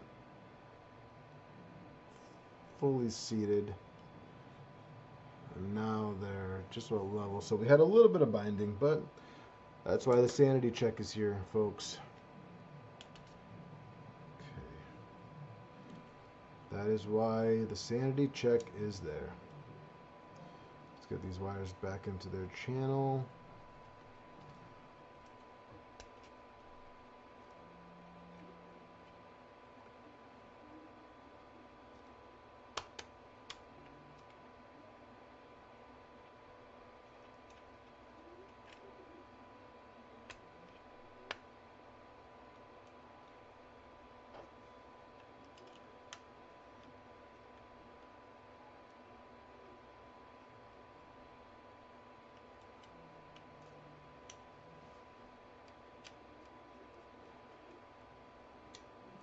so wires move freely. Shaft rotates. Good. Alright. Alright, so next. So I'm assuming now I can snap this lid on. Nope. Follow the steps, David. Alright. Screw M3 by 8 screws on the trigger.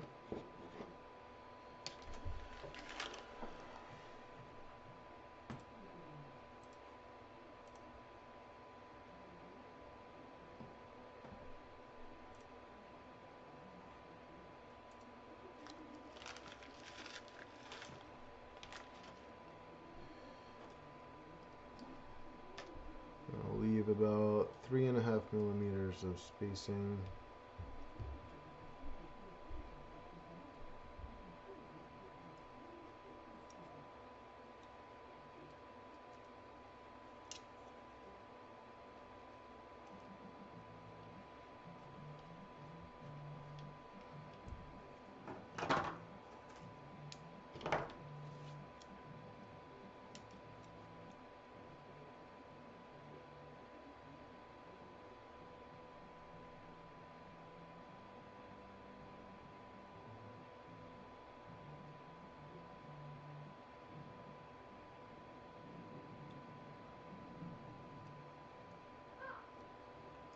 Alright, so this is 3.5. Let's see.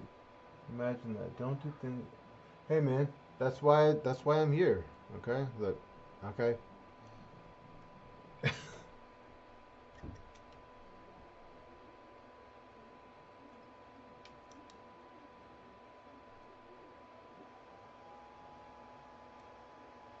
Three and a half. So it's a little tight.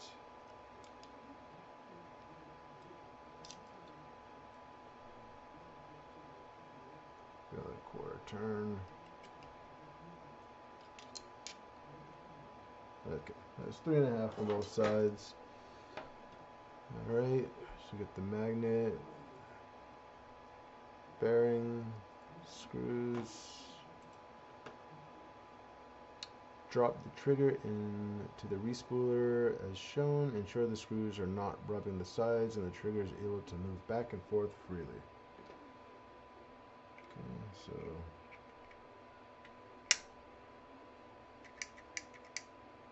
yep. So that goes in.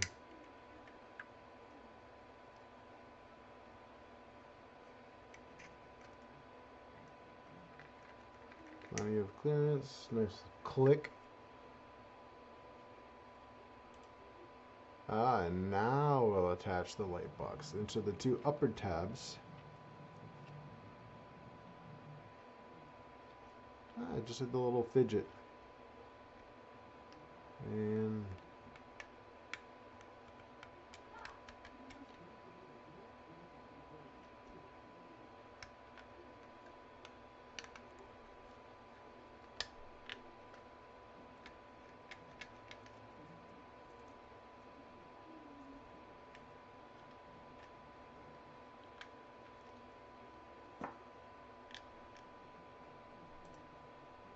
sanity check, make sure the trigger moves.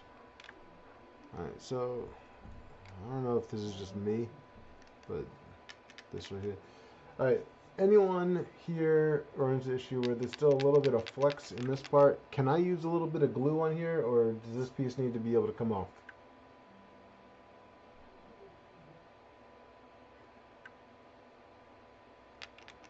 In the meantime, trigger moves, doesn't get stuck, but it does lift the cover. I don't know how much it needs to move.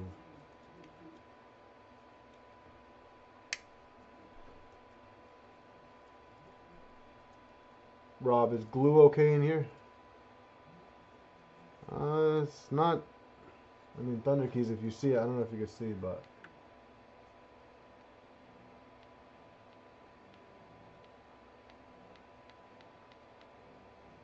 LD wires stop compared to what the testers were doing. Okay. Stiff.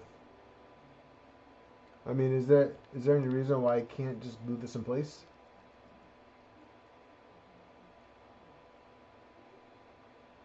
Don't glue it.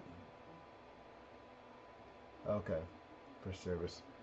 Alright, well, alright, I'll just leave it. It's fine. Alright, now we're going to do the tires. Slide the tires onto the wheel. It'll make sense. Alright. I trust you, man. I trust you. I trust you. I trust you. Alright, so now we're going to slide the tires onto the wheels. Make sure the tire is in the correct orientation. Allow the tabs to lock. You will need 2 of these. Alright, so I have one of them. Okay, that's good to know, Thunder. Thank you. Alright, so we'll take a wheel and we'll take a tire. And for those of you that haven't seen these yet, inside the tire is a little lip right here. And there's a groove here. This is also a lip out here. So we're just going to get these on and click it on. Alright. Next, press the wheel onto the shaft on both sides. Note the wheels are meant to be a tight fit.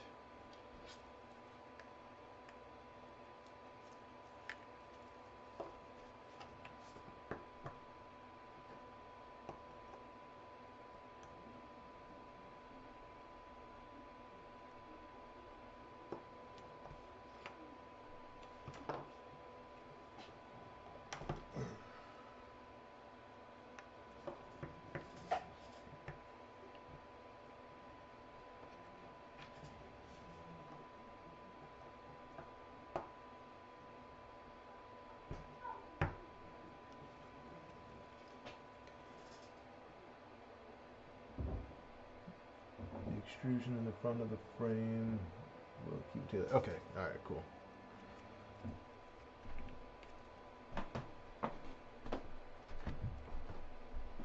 That's exactly what I didn't want to do.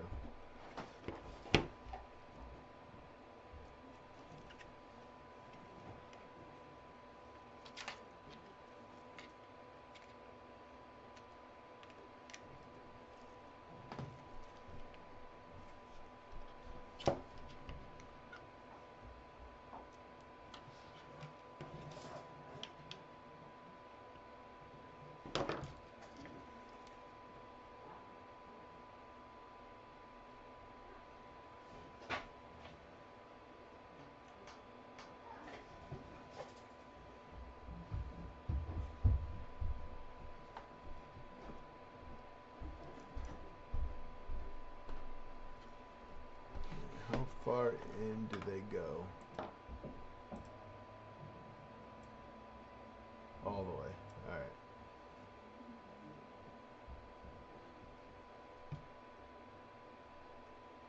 My persuasion device can help. Alright, headphone users warning.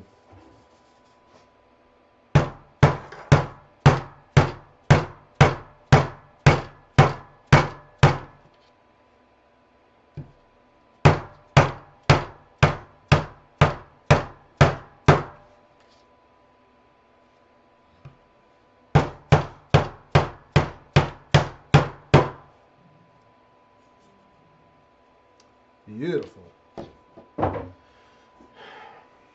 For those of you that don't know me, I like my persuasive devices. Alright, so that is the respooler.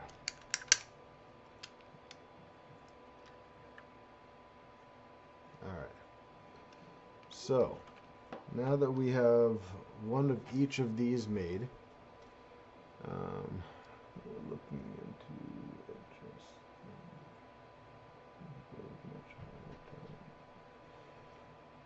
yeah, that's understandable. Those are pretty tight. The only thing I found that was the hardest thing to put in so far was this fitting right here. Just because I really didn't want to break this piece.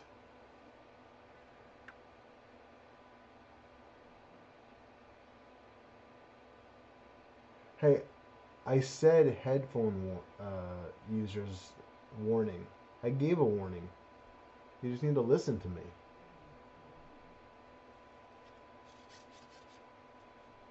I'm trying here, okay?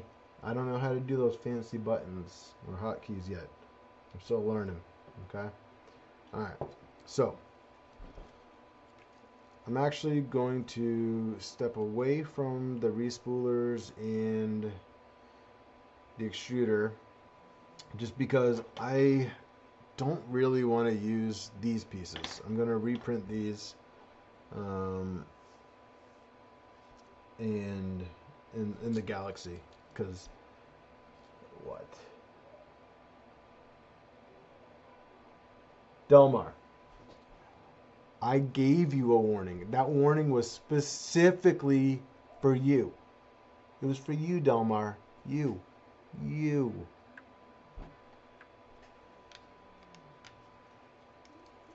But I want to see this frame go together. So we're gonna jump to the frame.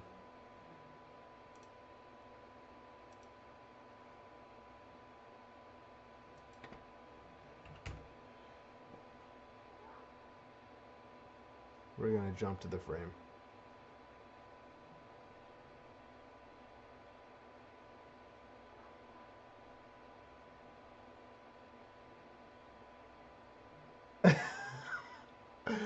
All right, guys. All right. So, yes, be careful. Hot things are hot.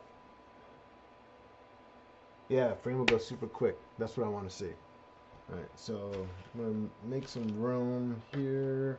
I think we're just gonna need this one. All right, so gonna bring this back. And we're working with the rear skirt first.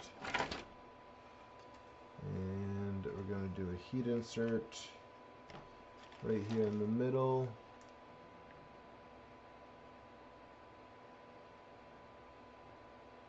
Yep, no, not doing that. Delmar is still deaf.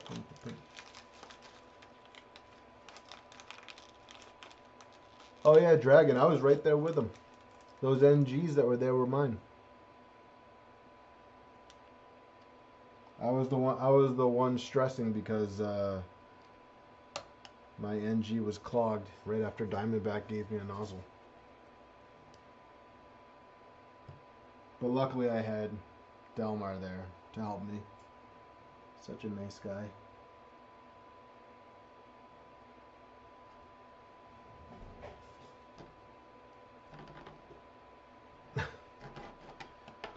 Alright, so that one's in. I'm sure I'll need that again. But that is the one heat cert in the middle. Clean this up a little bit.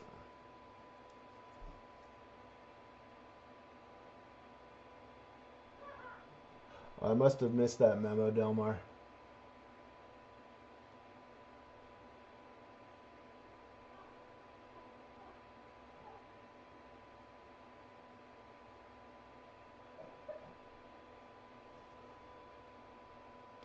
I really want to build a Stinger. Those things are so cool. I don't know what was more fun though, watching the printer go that fast or watching Hector give Delmar, stroke. Right, so we're gonna pop these out.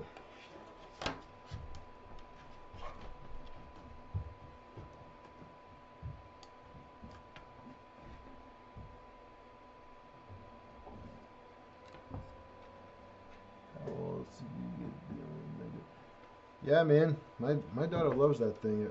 I gotta remember to show it off next time. Whew, that was scary.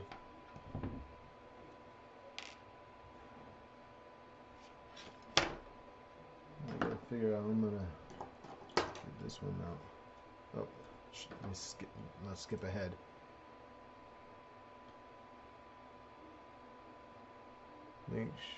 Make note of the multiple orientations of the extruder, that some of these can be installed under the tray. If you're using no hardware trays, you will have enough heat certs. Operate all 4 mounting holes. For simplicity, the manual will cover installing the extruders parallel to the trays moving forward.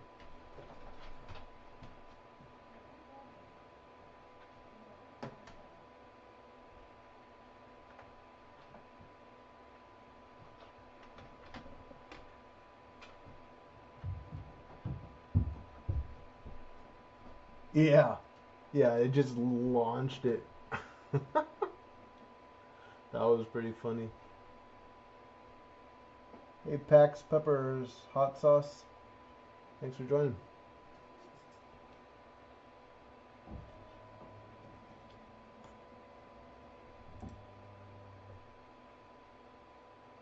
More heat sets. This is in the bottom of the trays. Okay.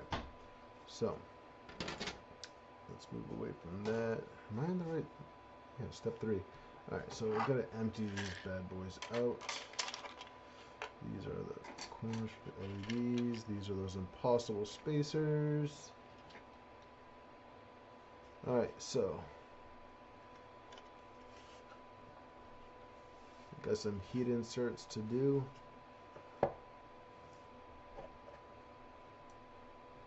Middle hole here and here.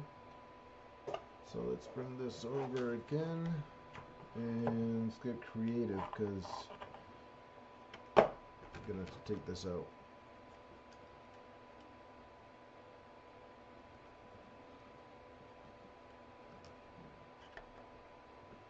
Actually, you know what? We don't, because I have another one. Hey, Reverend. Right. Yeah. Let's switch things up.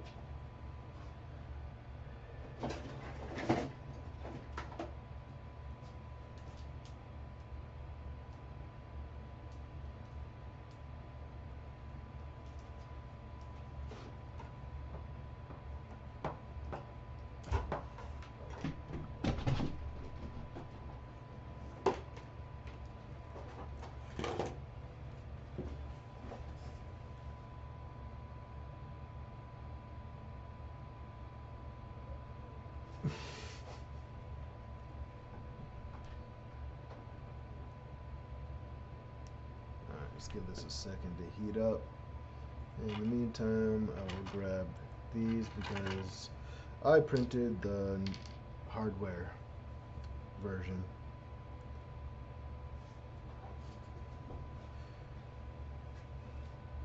Because I was a fool and didn't really know what it meant and didn't think to ask. But here I am. I got the parts anyway, so we're just going to build it.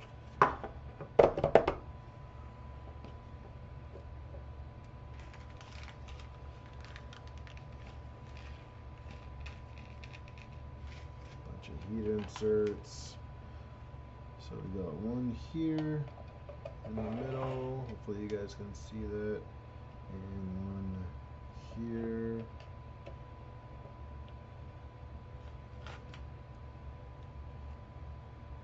Oh, hold on a second.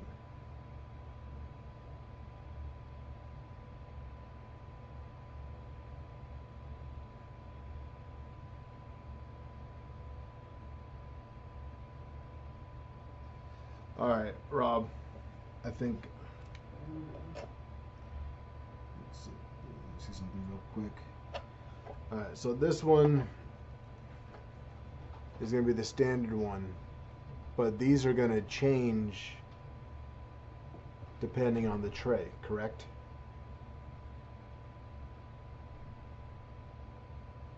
It's not the middle one on all 4 trays. That's what that last page was talking about.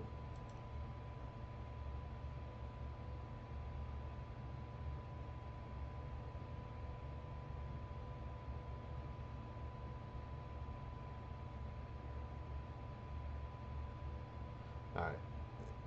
We're just gonna pretend that I'm doing the no hardware. I got a whole bunch of extra heat inserts, so I'm just gonna put them in all of them.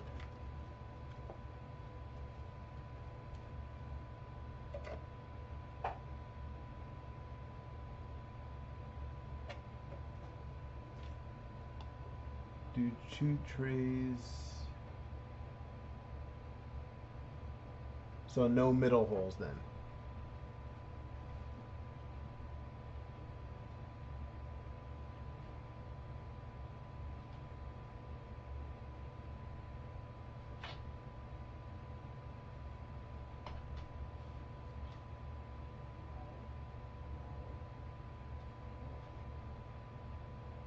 Alright, we'll do that. We'll do opposite holes.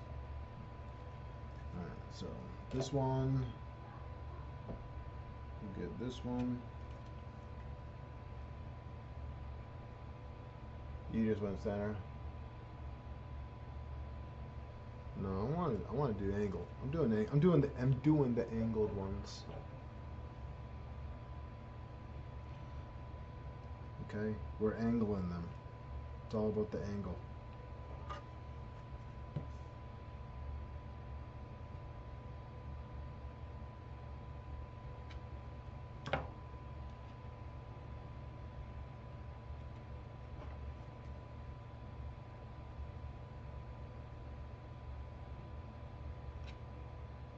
Hot things are hot.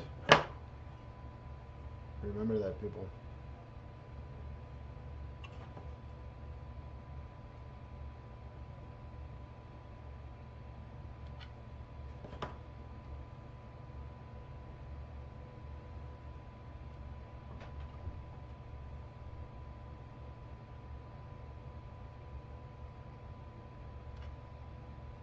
Okay.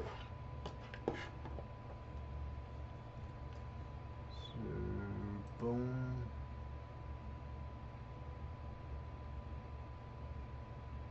Right, I'm just gonna do all the heat inserts.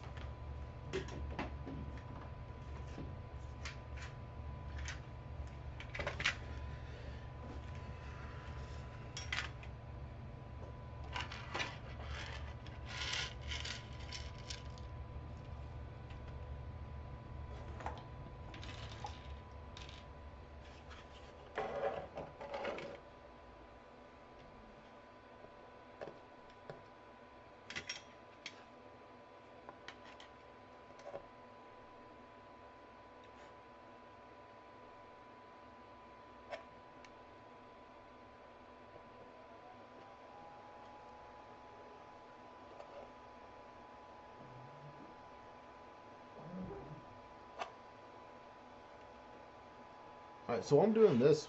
What printers are you guys running these on? You guys are all either printers for ants or Vorons? Like, do we get any oddball printers here? Or uncommon ones, I should say.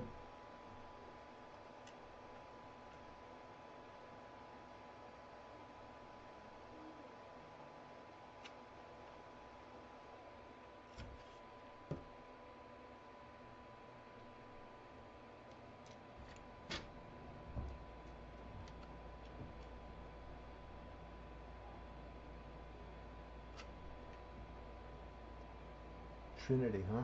Okay, cool. That's like a branch from the NG, right?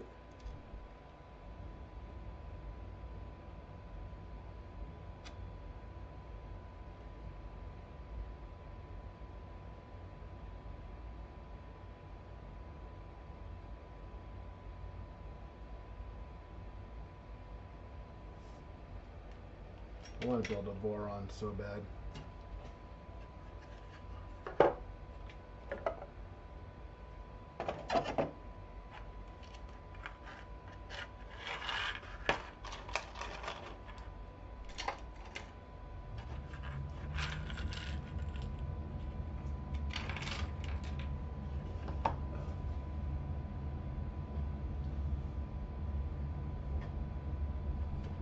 I lost an eye.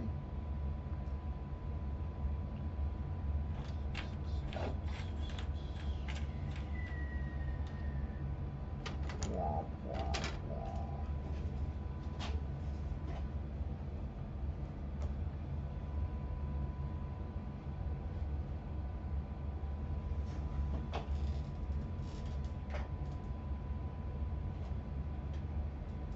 There it is.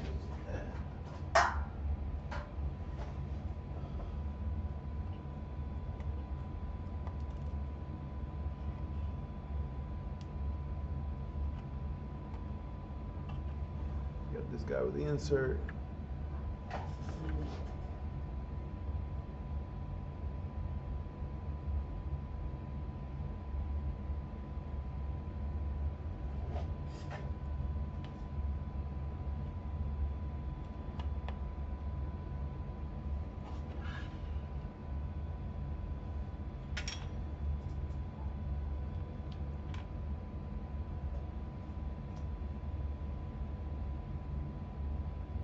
That's like me with NGs.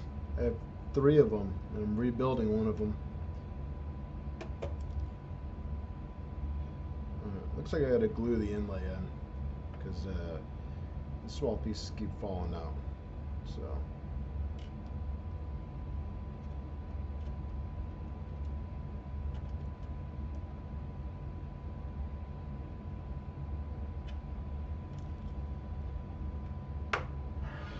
Here.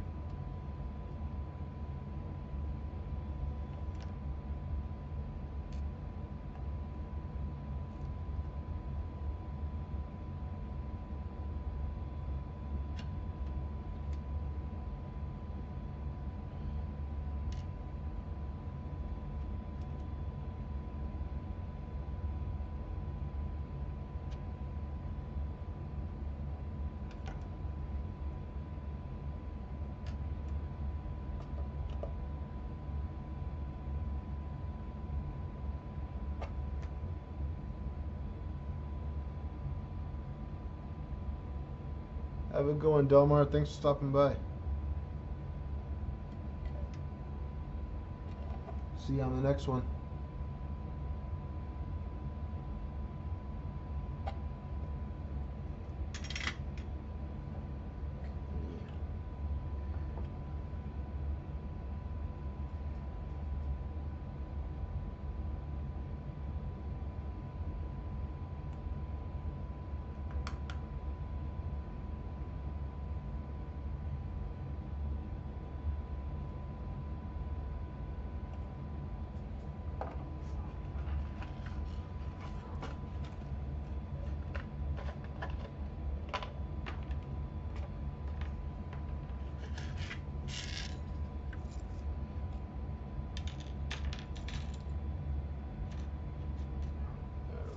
And one more tray. And we'll start putting it all together.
Yeah, with no hardware trays.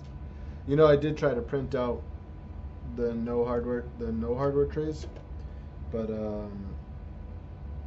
the SV08 wasn't enjoying the filament. The Galaxy, I think the sparkles was just causing an issue with it, and twice I had it clog on me. And that one's got the Micro Swiss hot end, but it's a 0.4 nozzle, so that could be it. So let's get the M3x8s, but the Mercury pushed it out no problem. So I don't know.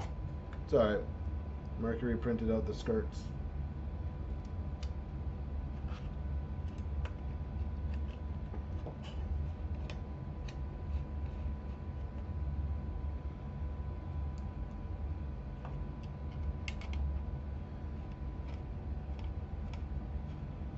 The frame will go pretty quick. Heat insert's done. Let's get this together.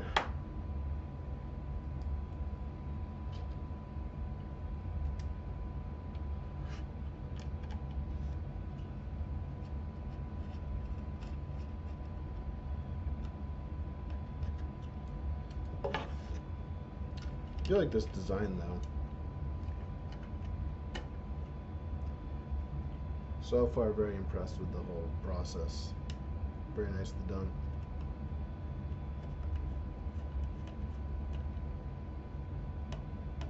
Okay, that's one.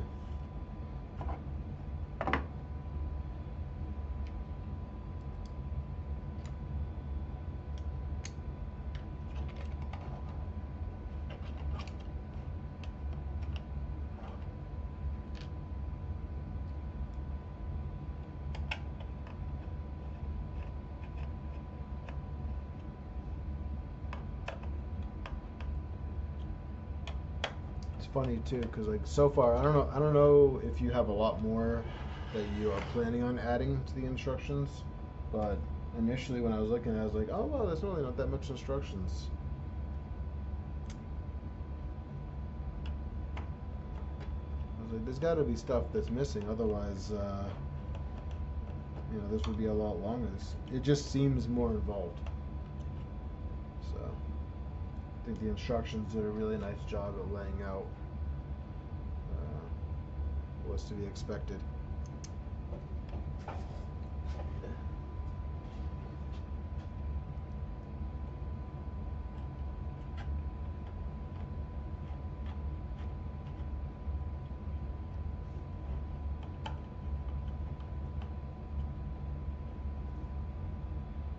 Oh yeah, no, clearly there's still much more to do.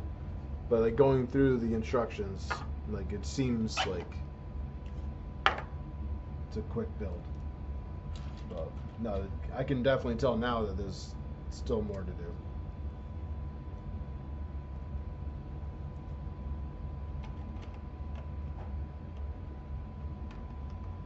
Yeah.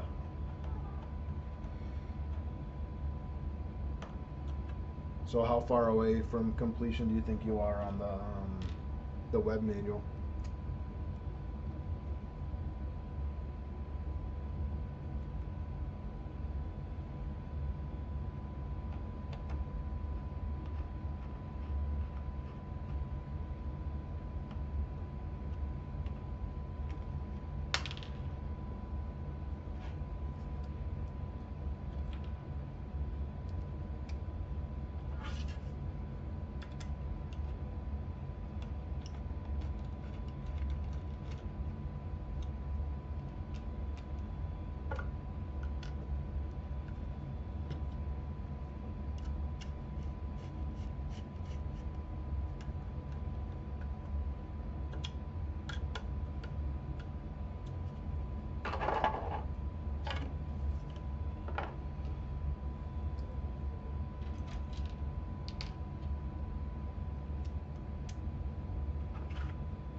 Respooler is getting fully redone.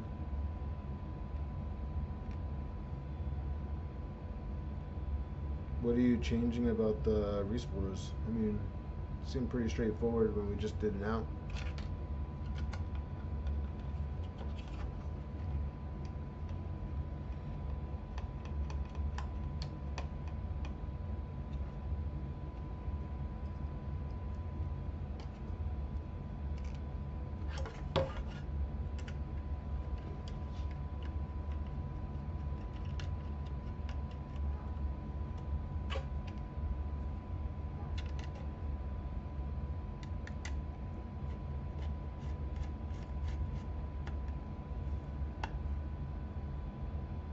Oh, okay.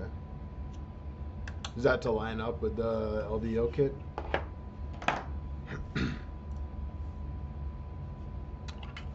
Move on to the hub. same thing as before. We'll do the bearing.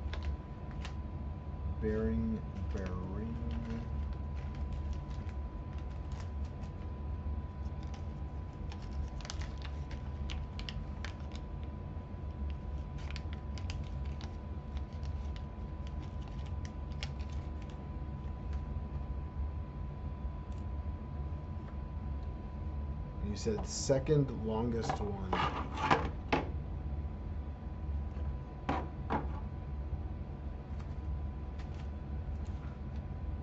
What did I do with them?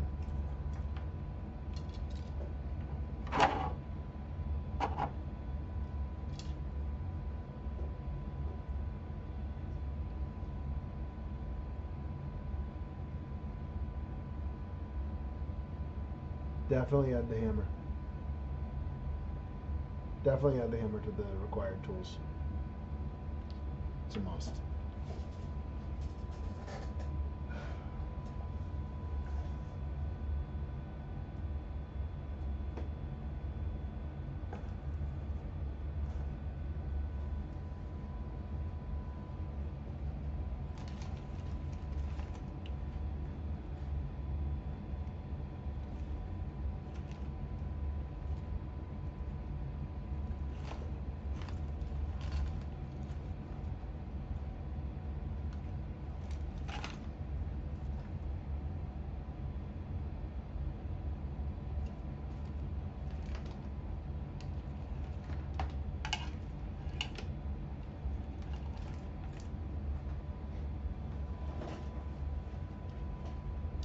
And just to confirm, you said the second longest is for the hub.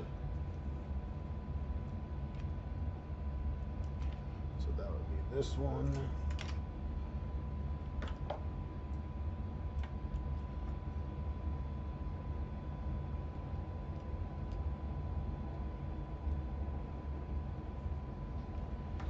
And this one takes a M3 by 10.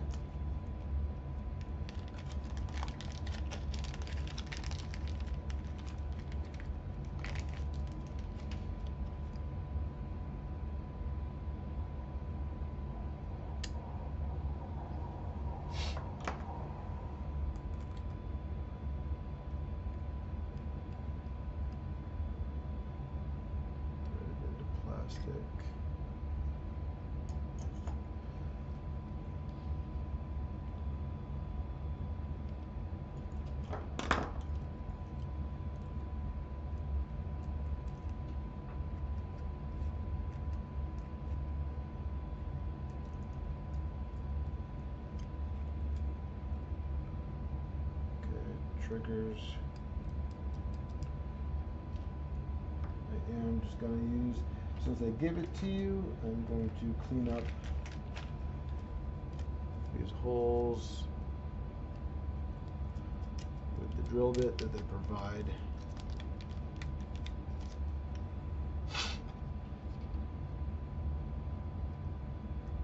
Just kidding, I don't have to.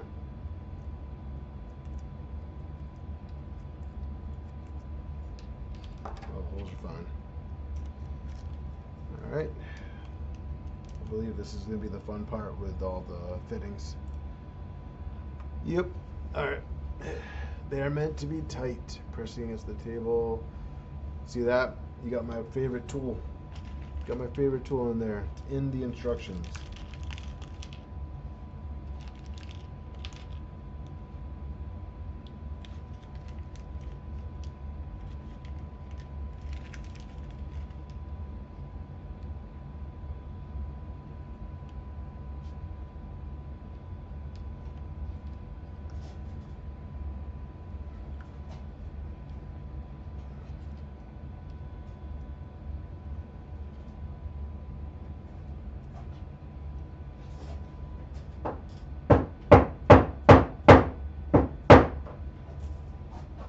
Headphone warning. Headphone user. You want me to skip this, don't you? Just gonna keep going.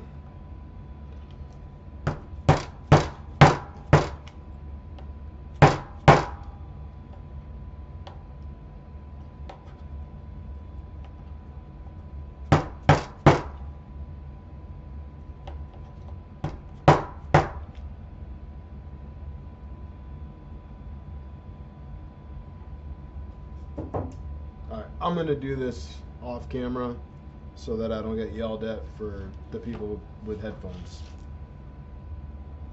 So we'll do this later. You guys get the gist of it.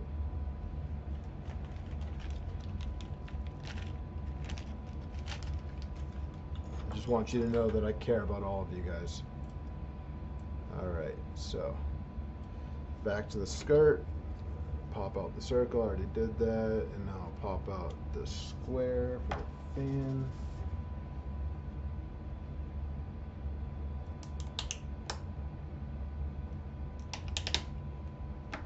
Okay.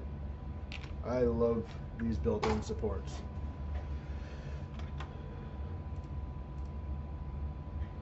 Alright, we got the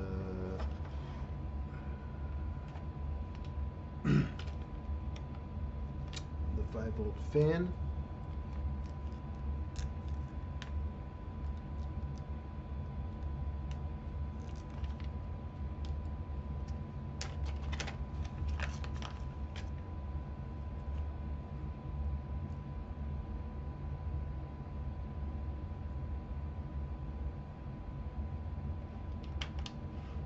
And 3x16 button heads.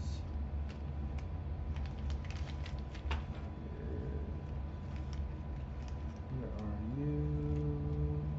There you are. Hey, how's it going? Have a good one, Dan. Thanks for stopping by. These are the M3x16. Again, we are going into plastic, so right. We want this blowing out correctly. Install the fan that will be blowing air inside the box. Alright, so we're going to flip that. Nope, I had it right. I had it right. Inside the box. Inside the box.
Probably should have broke out the electric.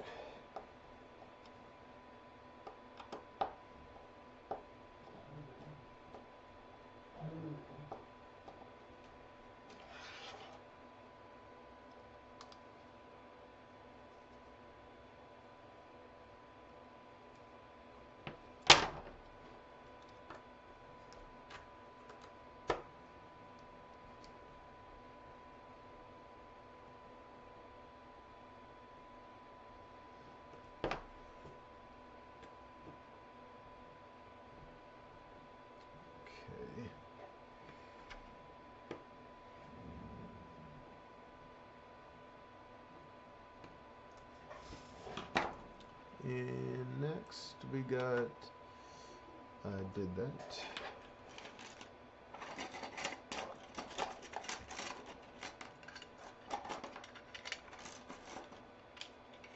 Okay, so we have our corners.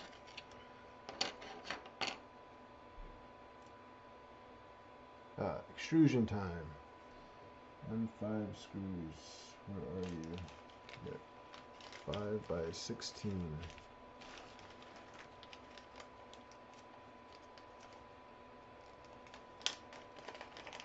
Blue means do not tighten these all the way. We'll take one of our long extrusions, and we have them inside like that. And boom.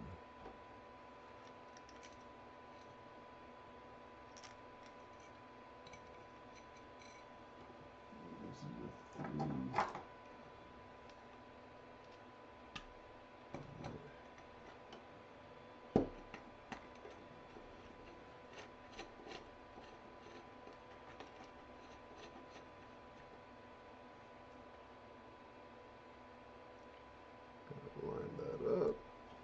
Grab a second one.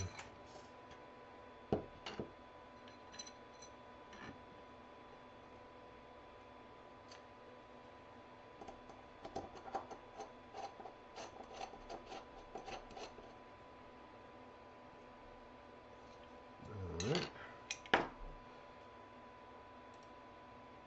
Now we're going to slide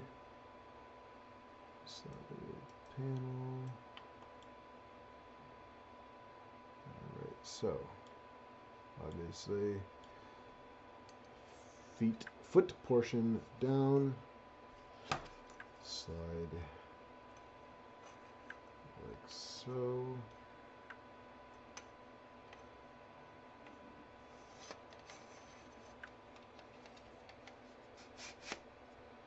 Boom.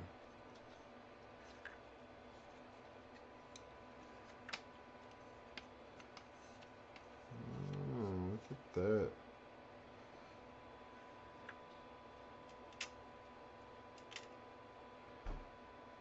Right. Now fully tighten.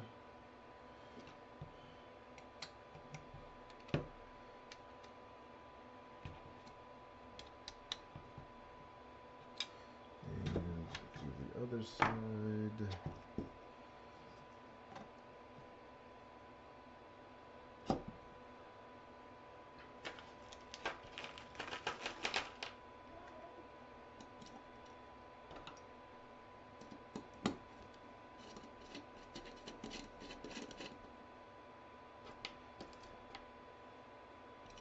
I absolutely love the fact that these are all pre-tapped.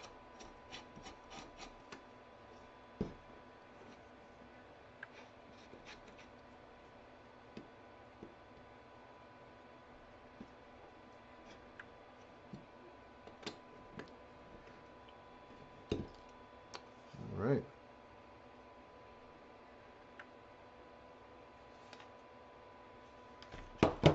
That's gonna bother me. Okay, so next we got the hub, which I was instructed to do later because the hammering is annoying, so we're going to do the other side.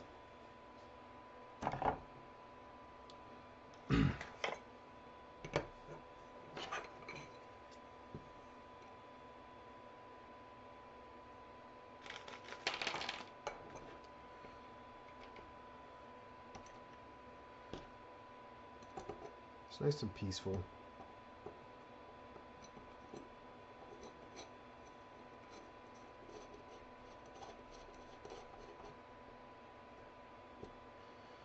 Nice and peaceful. How's everybody's Sunday going?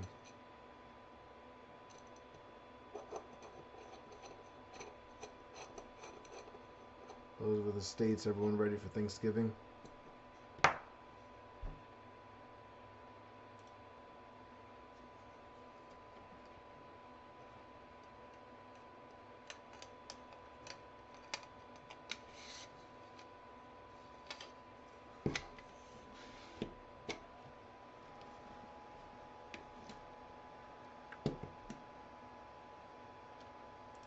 No? Alright.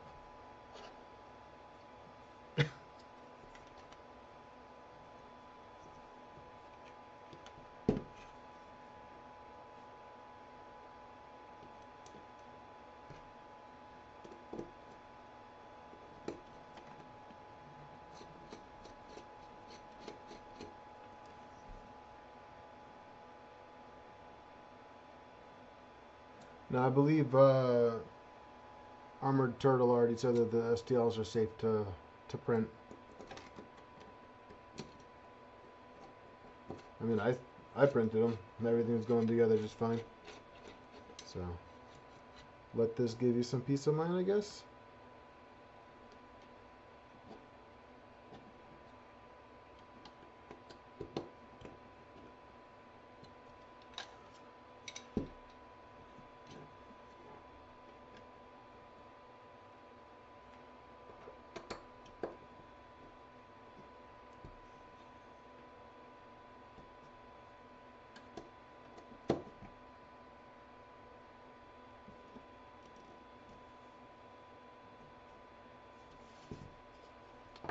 Okay.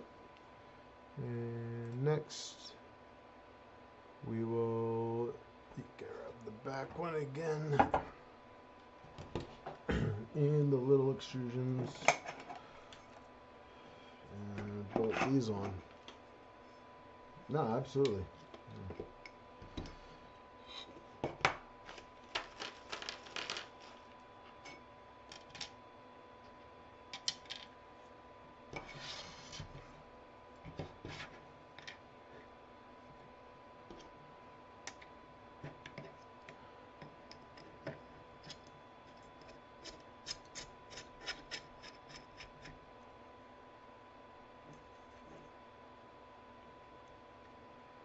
Get this lined up and snug it.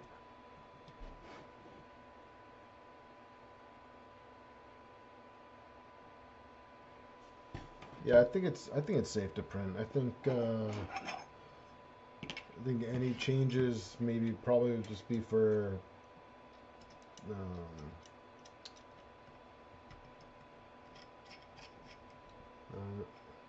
I don't even know. I don't know. But maybe they're just minor corrections. I think if there was anything major, then it would have been put out already. So I wouldn't stress about it.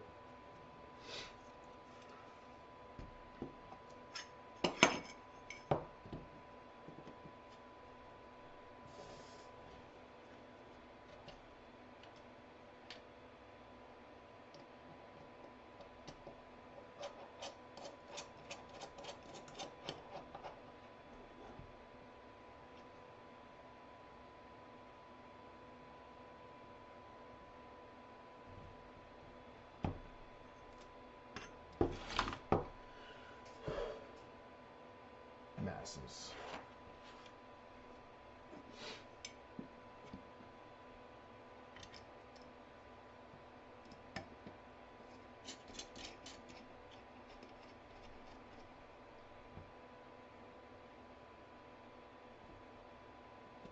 Okay. And now slide the side panels in.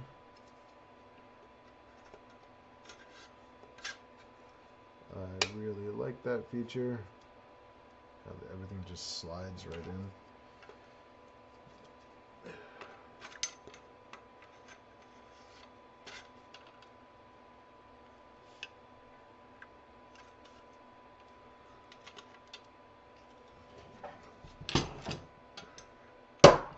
There we go.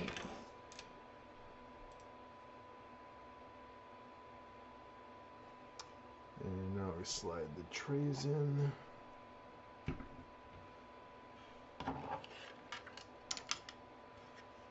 So the hub oriented just like that. So we got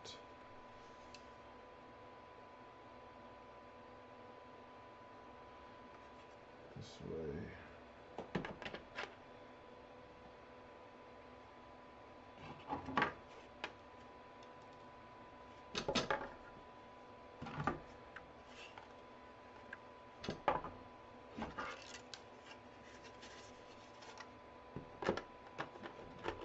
Since I went all fancy with the whoops.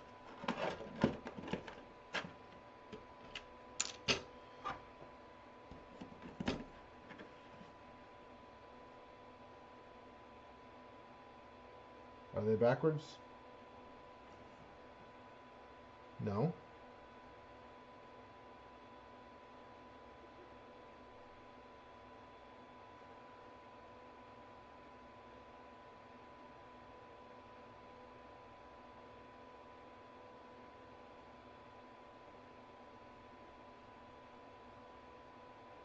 It's based off the picture. I have the V on the opposite side. I mean the groove. Oh. Gotcha. These are pointed at myself. I'm gonna slide these over. Okay. I gotcha.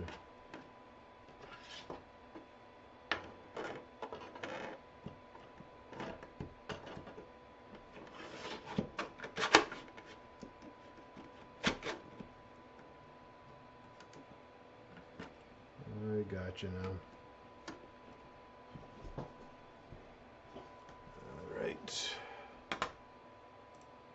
And now the top frame with the feet pointing at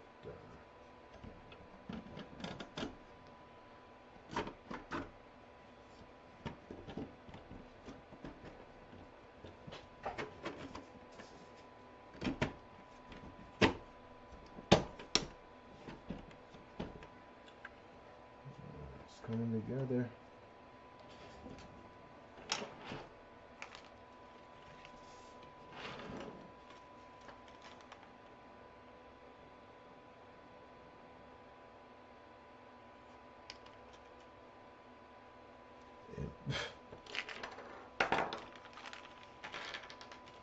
Have faith, man. Hey, thanks, Thunder Keys. Some cool dude showed me how to do it.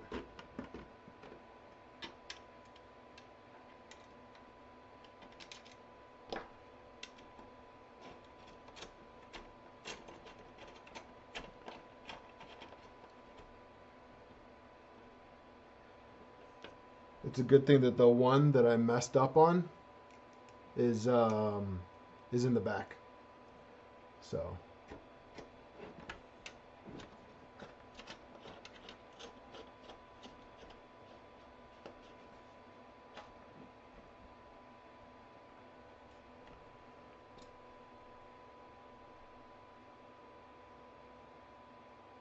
don't tighten the bottom ones. Got it.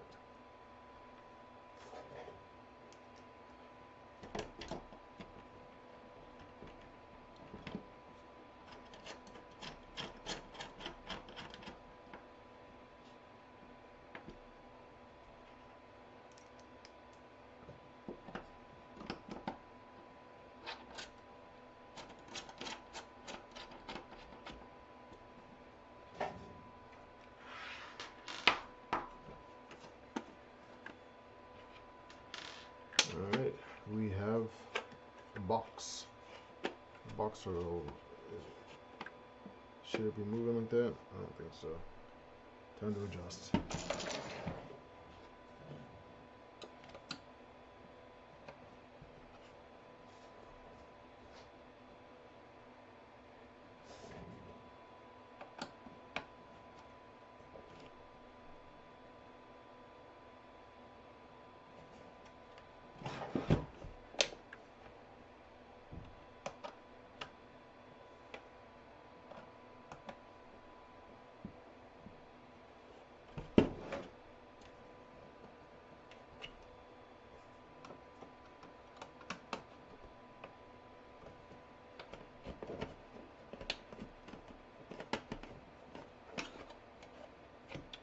Alright.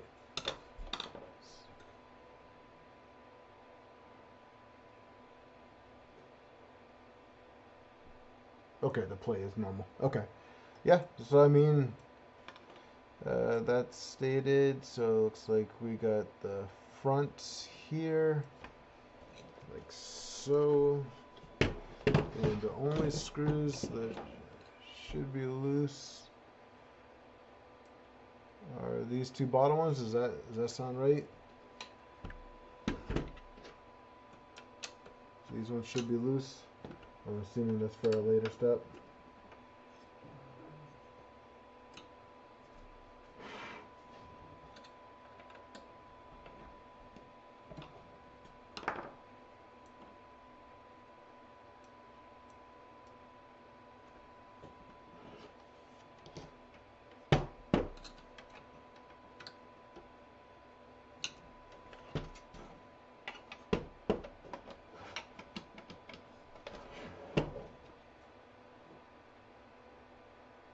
That extrusion will be coming out. Okay.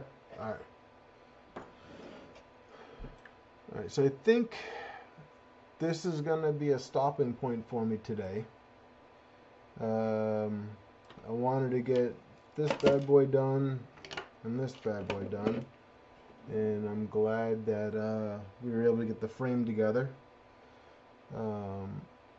So I think next time, which will probably be, I don't know, maybe like Tuesday or something, I'll do part 3, and we'll see how much further we can go with it, or maybe I'll wait till next weekend after Thanksgiving. Let's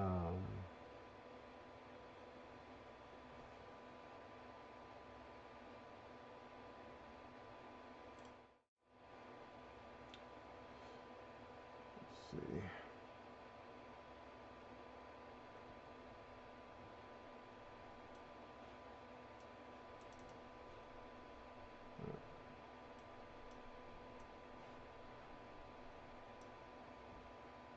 Yeah, I think the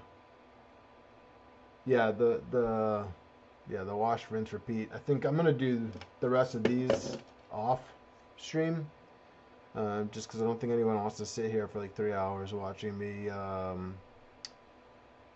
just put the same thing together. I think the important part was, showing the building of each one, so that we can go through that. I will finish the extruders and the respoolers, and then we'll pick it up from there with all that stuff done.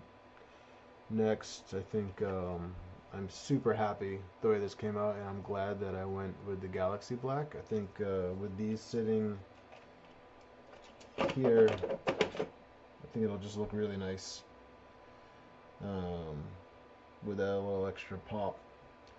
And I'm going to be perfectly honest with you guys, I think I might even go back and reprint these trays, because the plain black is just not doing it for me. I think I do want to do these in Galaxy, but that'll just mean that I have extra trays for the next Box Turtle.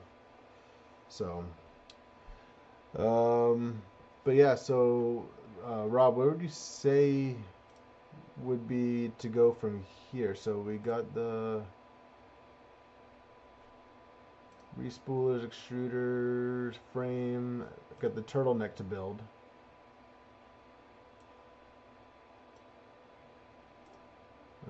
But that doesn't look like it'll take too long. And then electronics and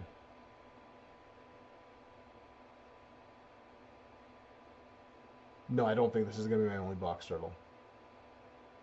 This thing is too nice. Like honestly, I'm loving this so far. Just the looks of it, and it's gonna look real good on top of this guy. So, yeah, this one right here. I don't know if you can see it in the chat, but it's gonna go on this one. So, so you think after I get all these done, it'll be general assembly and wiring? Yeah, that's what I was thinking. I do want to. So I have the LEDs that you recommended. I don't remember where they are right now. But with the skirts the way that they are,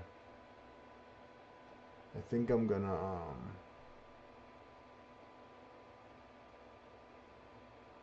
we'll put some LEDs inside the frame too.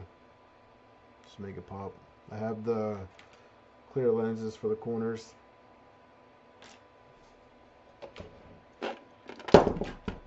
Yeah, that's not bolted in. That one's not either. And then the other way. So actually, where are we mounting the board on this? So where's like is it to the frame?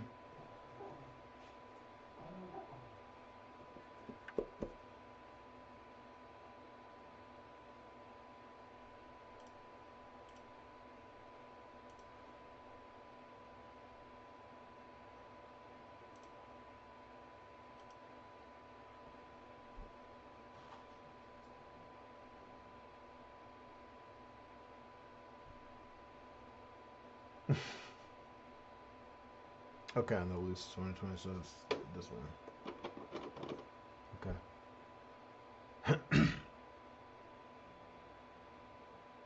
So that I'm assuming the extruder and the respooler that I built are going to go on this one, which is going to be lane 1 if the board is going on this side, since I did the shortest wires for that one.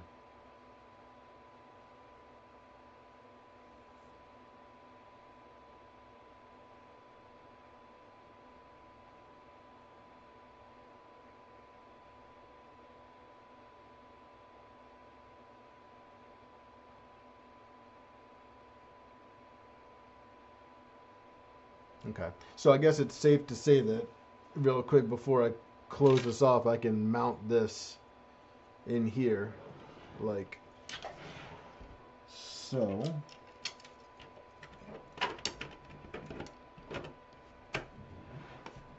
And that will screw underneath here. And then the extruder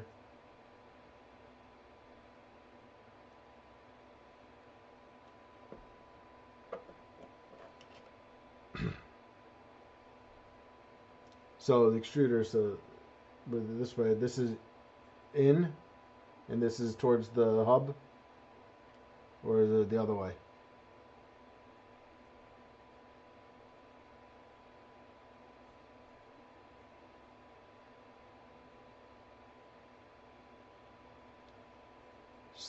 Thumb screw on the hub side or the respooler side?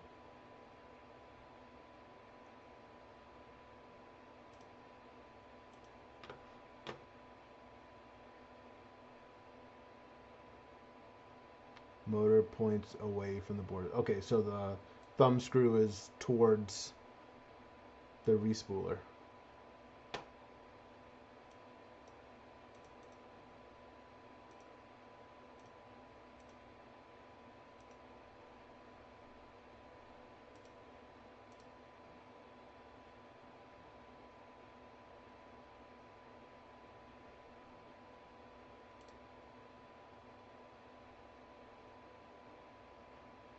Alright, cool. Then let's see, so it's gonna look like this.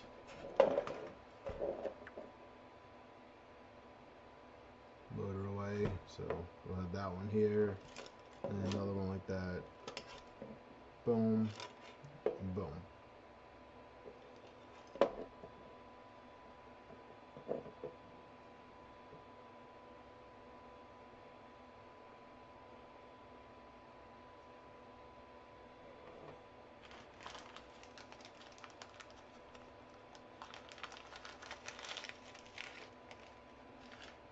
I'm just gonna go ahead, I'm gonna bolt these in.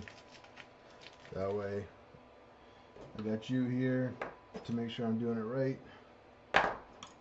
And I can use this for the other ones.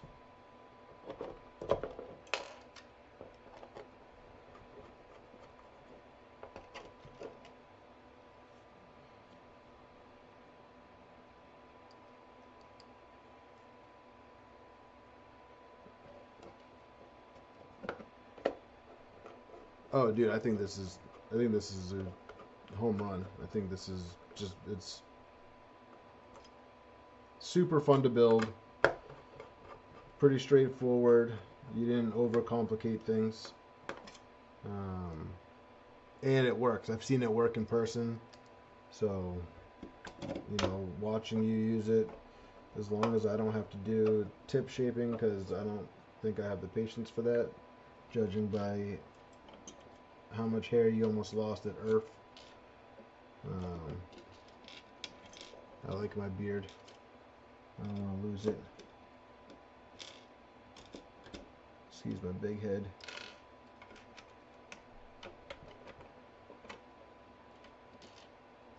Come on, man.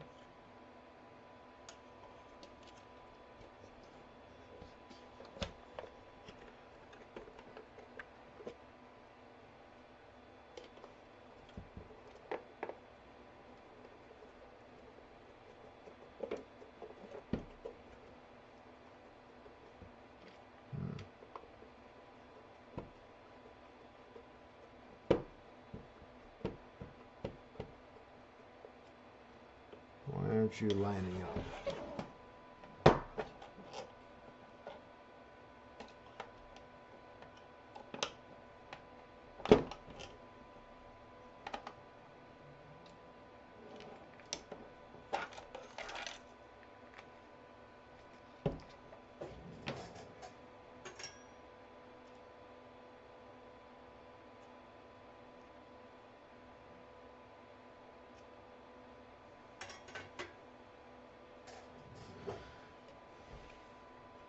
You know what? I don't think these screws are long enough. I'm assuming the respooler takes 10 mil screws.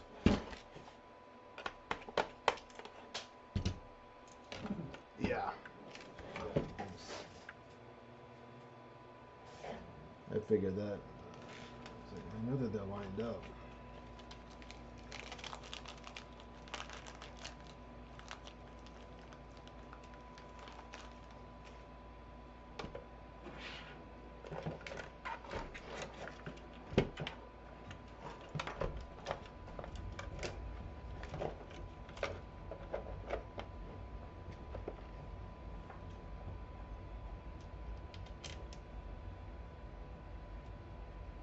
Locked into the extrusion.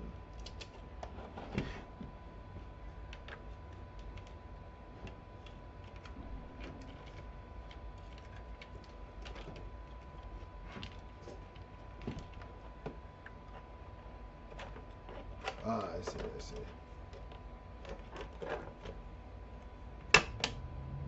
There we go.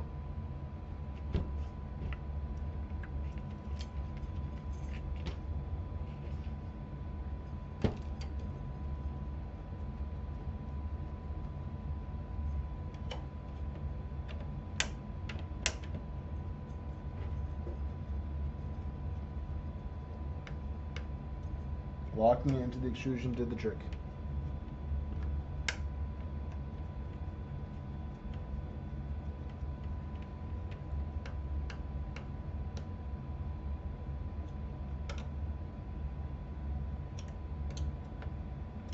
Cool. So we got that mounted.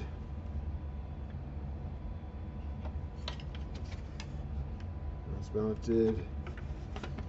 So I'm assuming we run the wires down like that. PTFE tube in between the two. Easy day.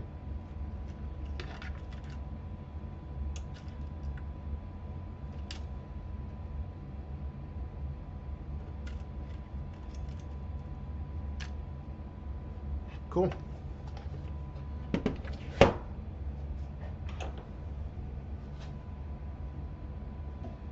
Now we just gotta find the eye that fell. So, alright. So that's gonna be it for today. A little bit longer than normal, but we had a lot to go over. So I'm gonna go ahead and I'm gonna get this stuff reprinted in the Galaxy Black.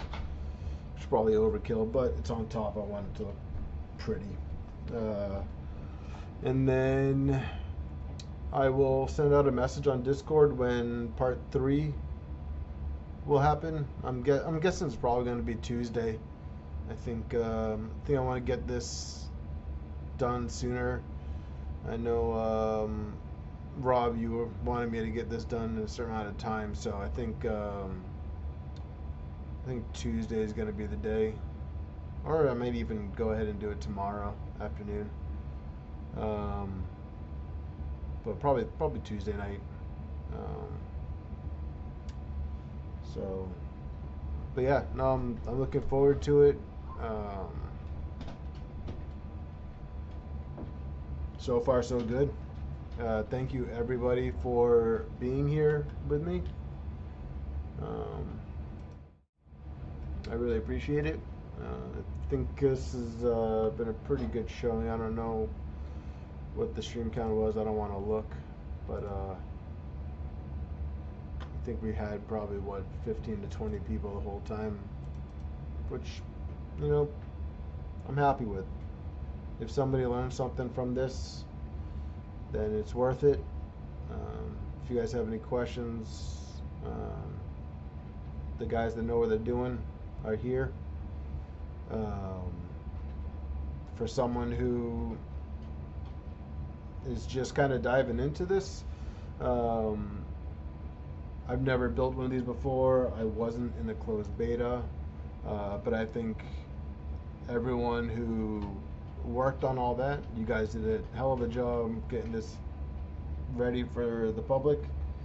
And if I can build it, then I think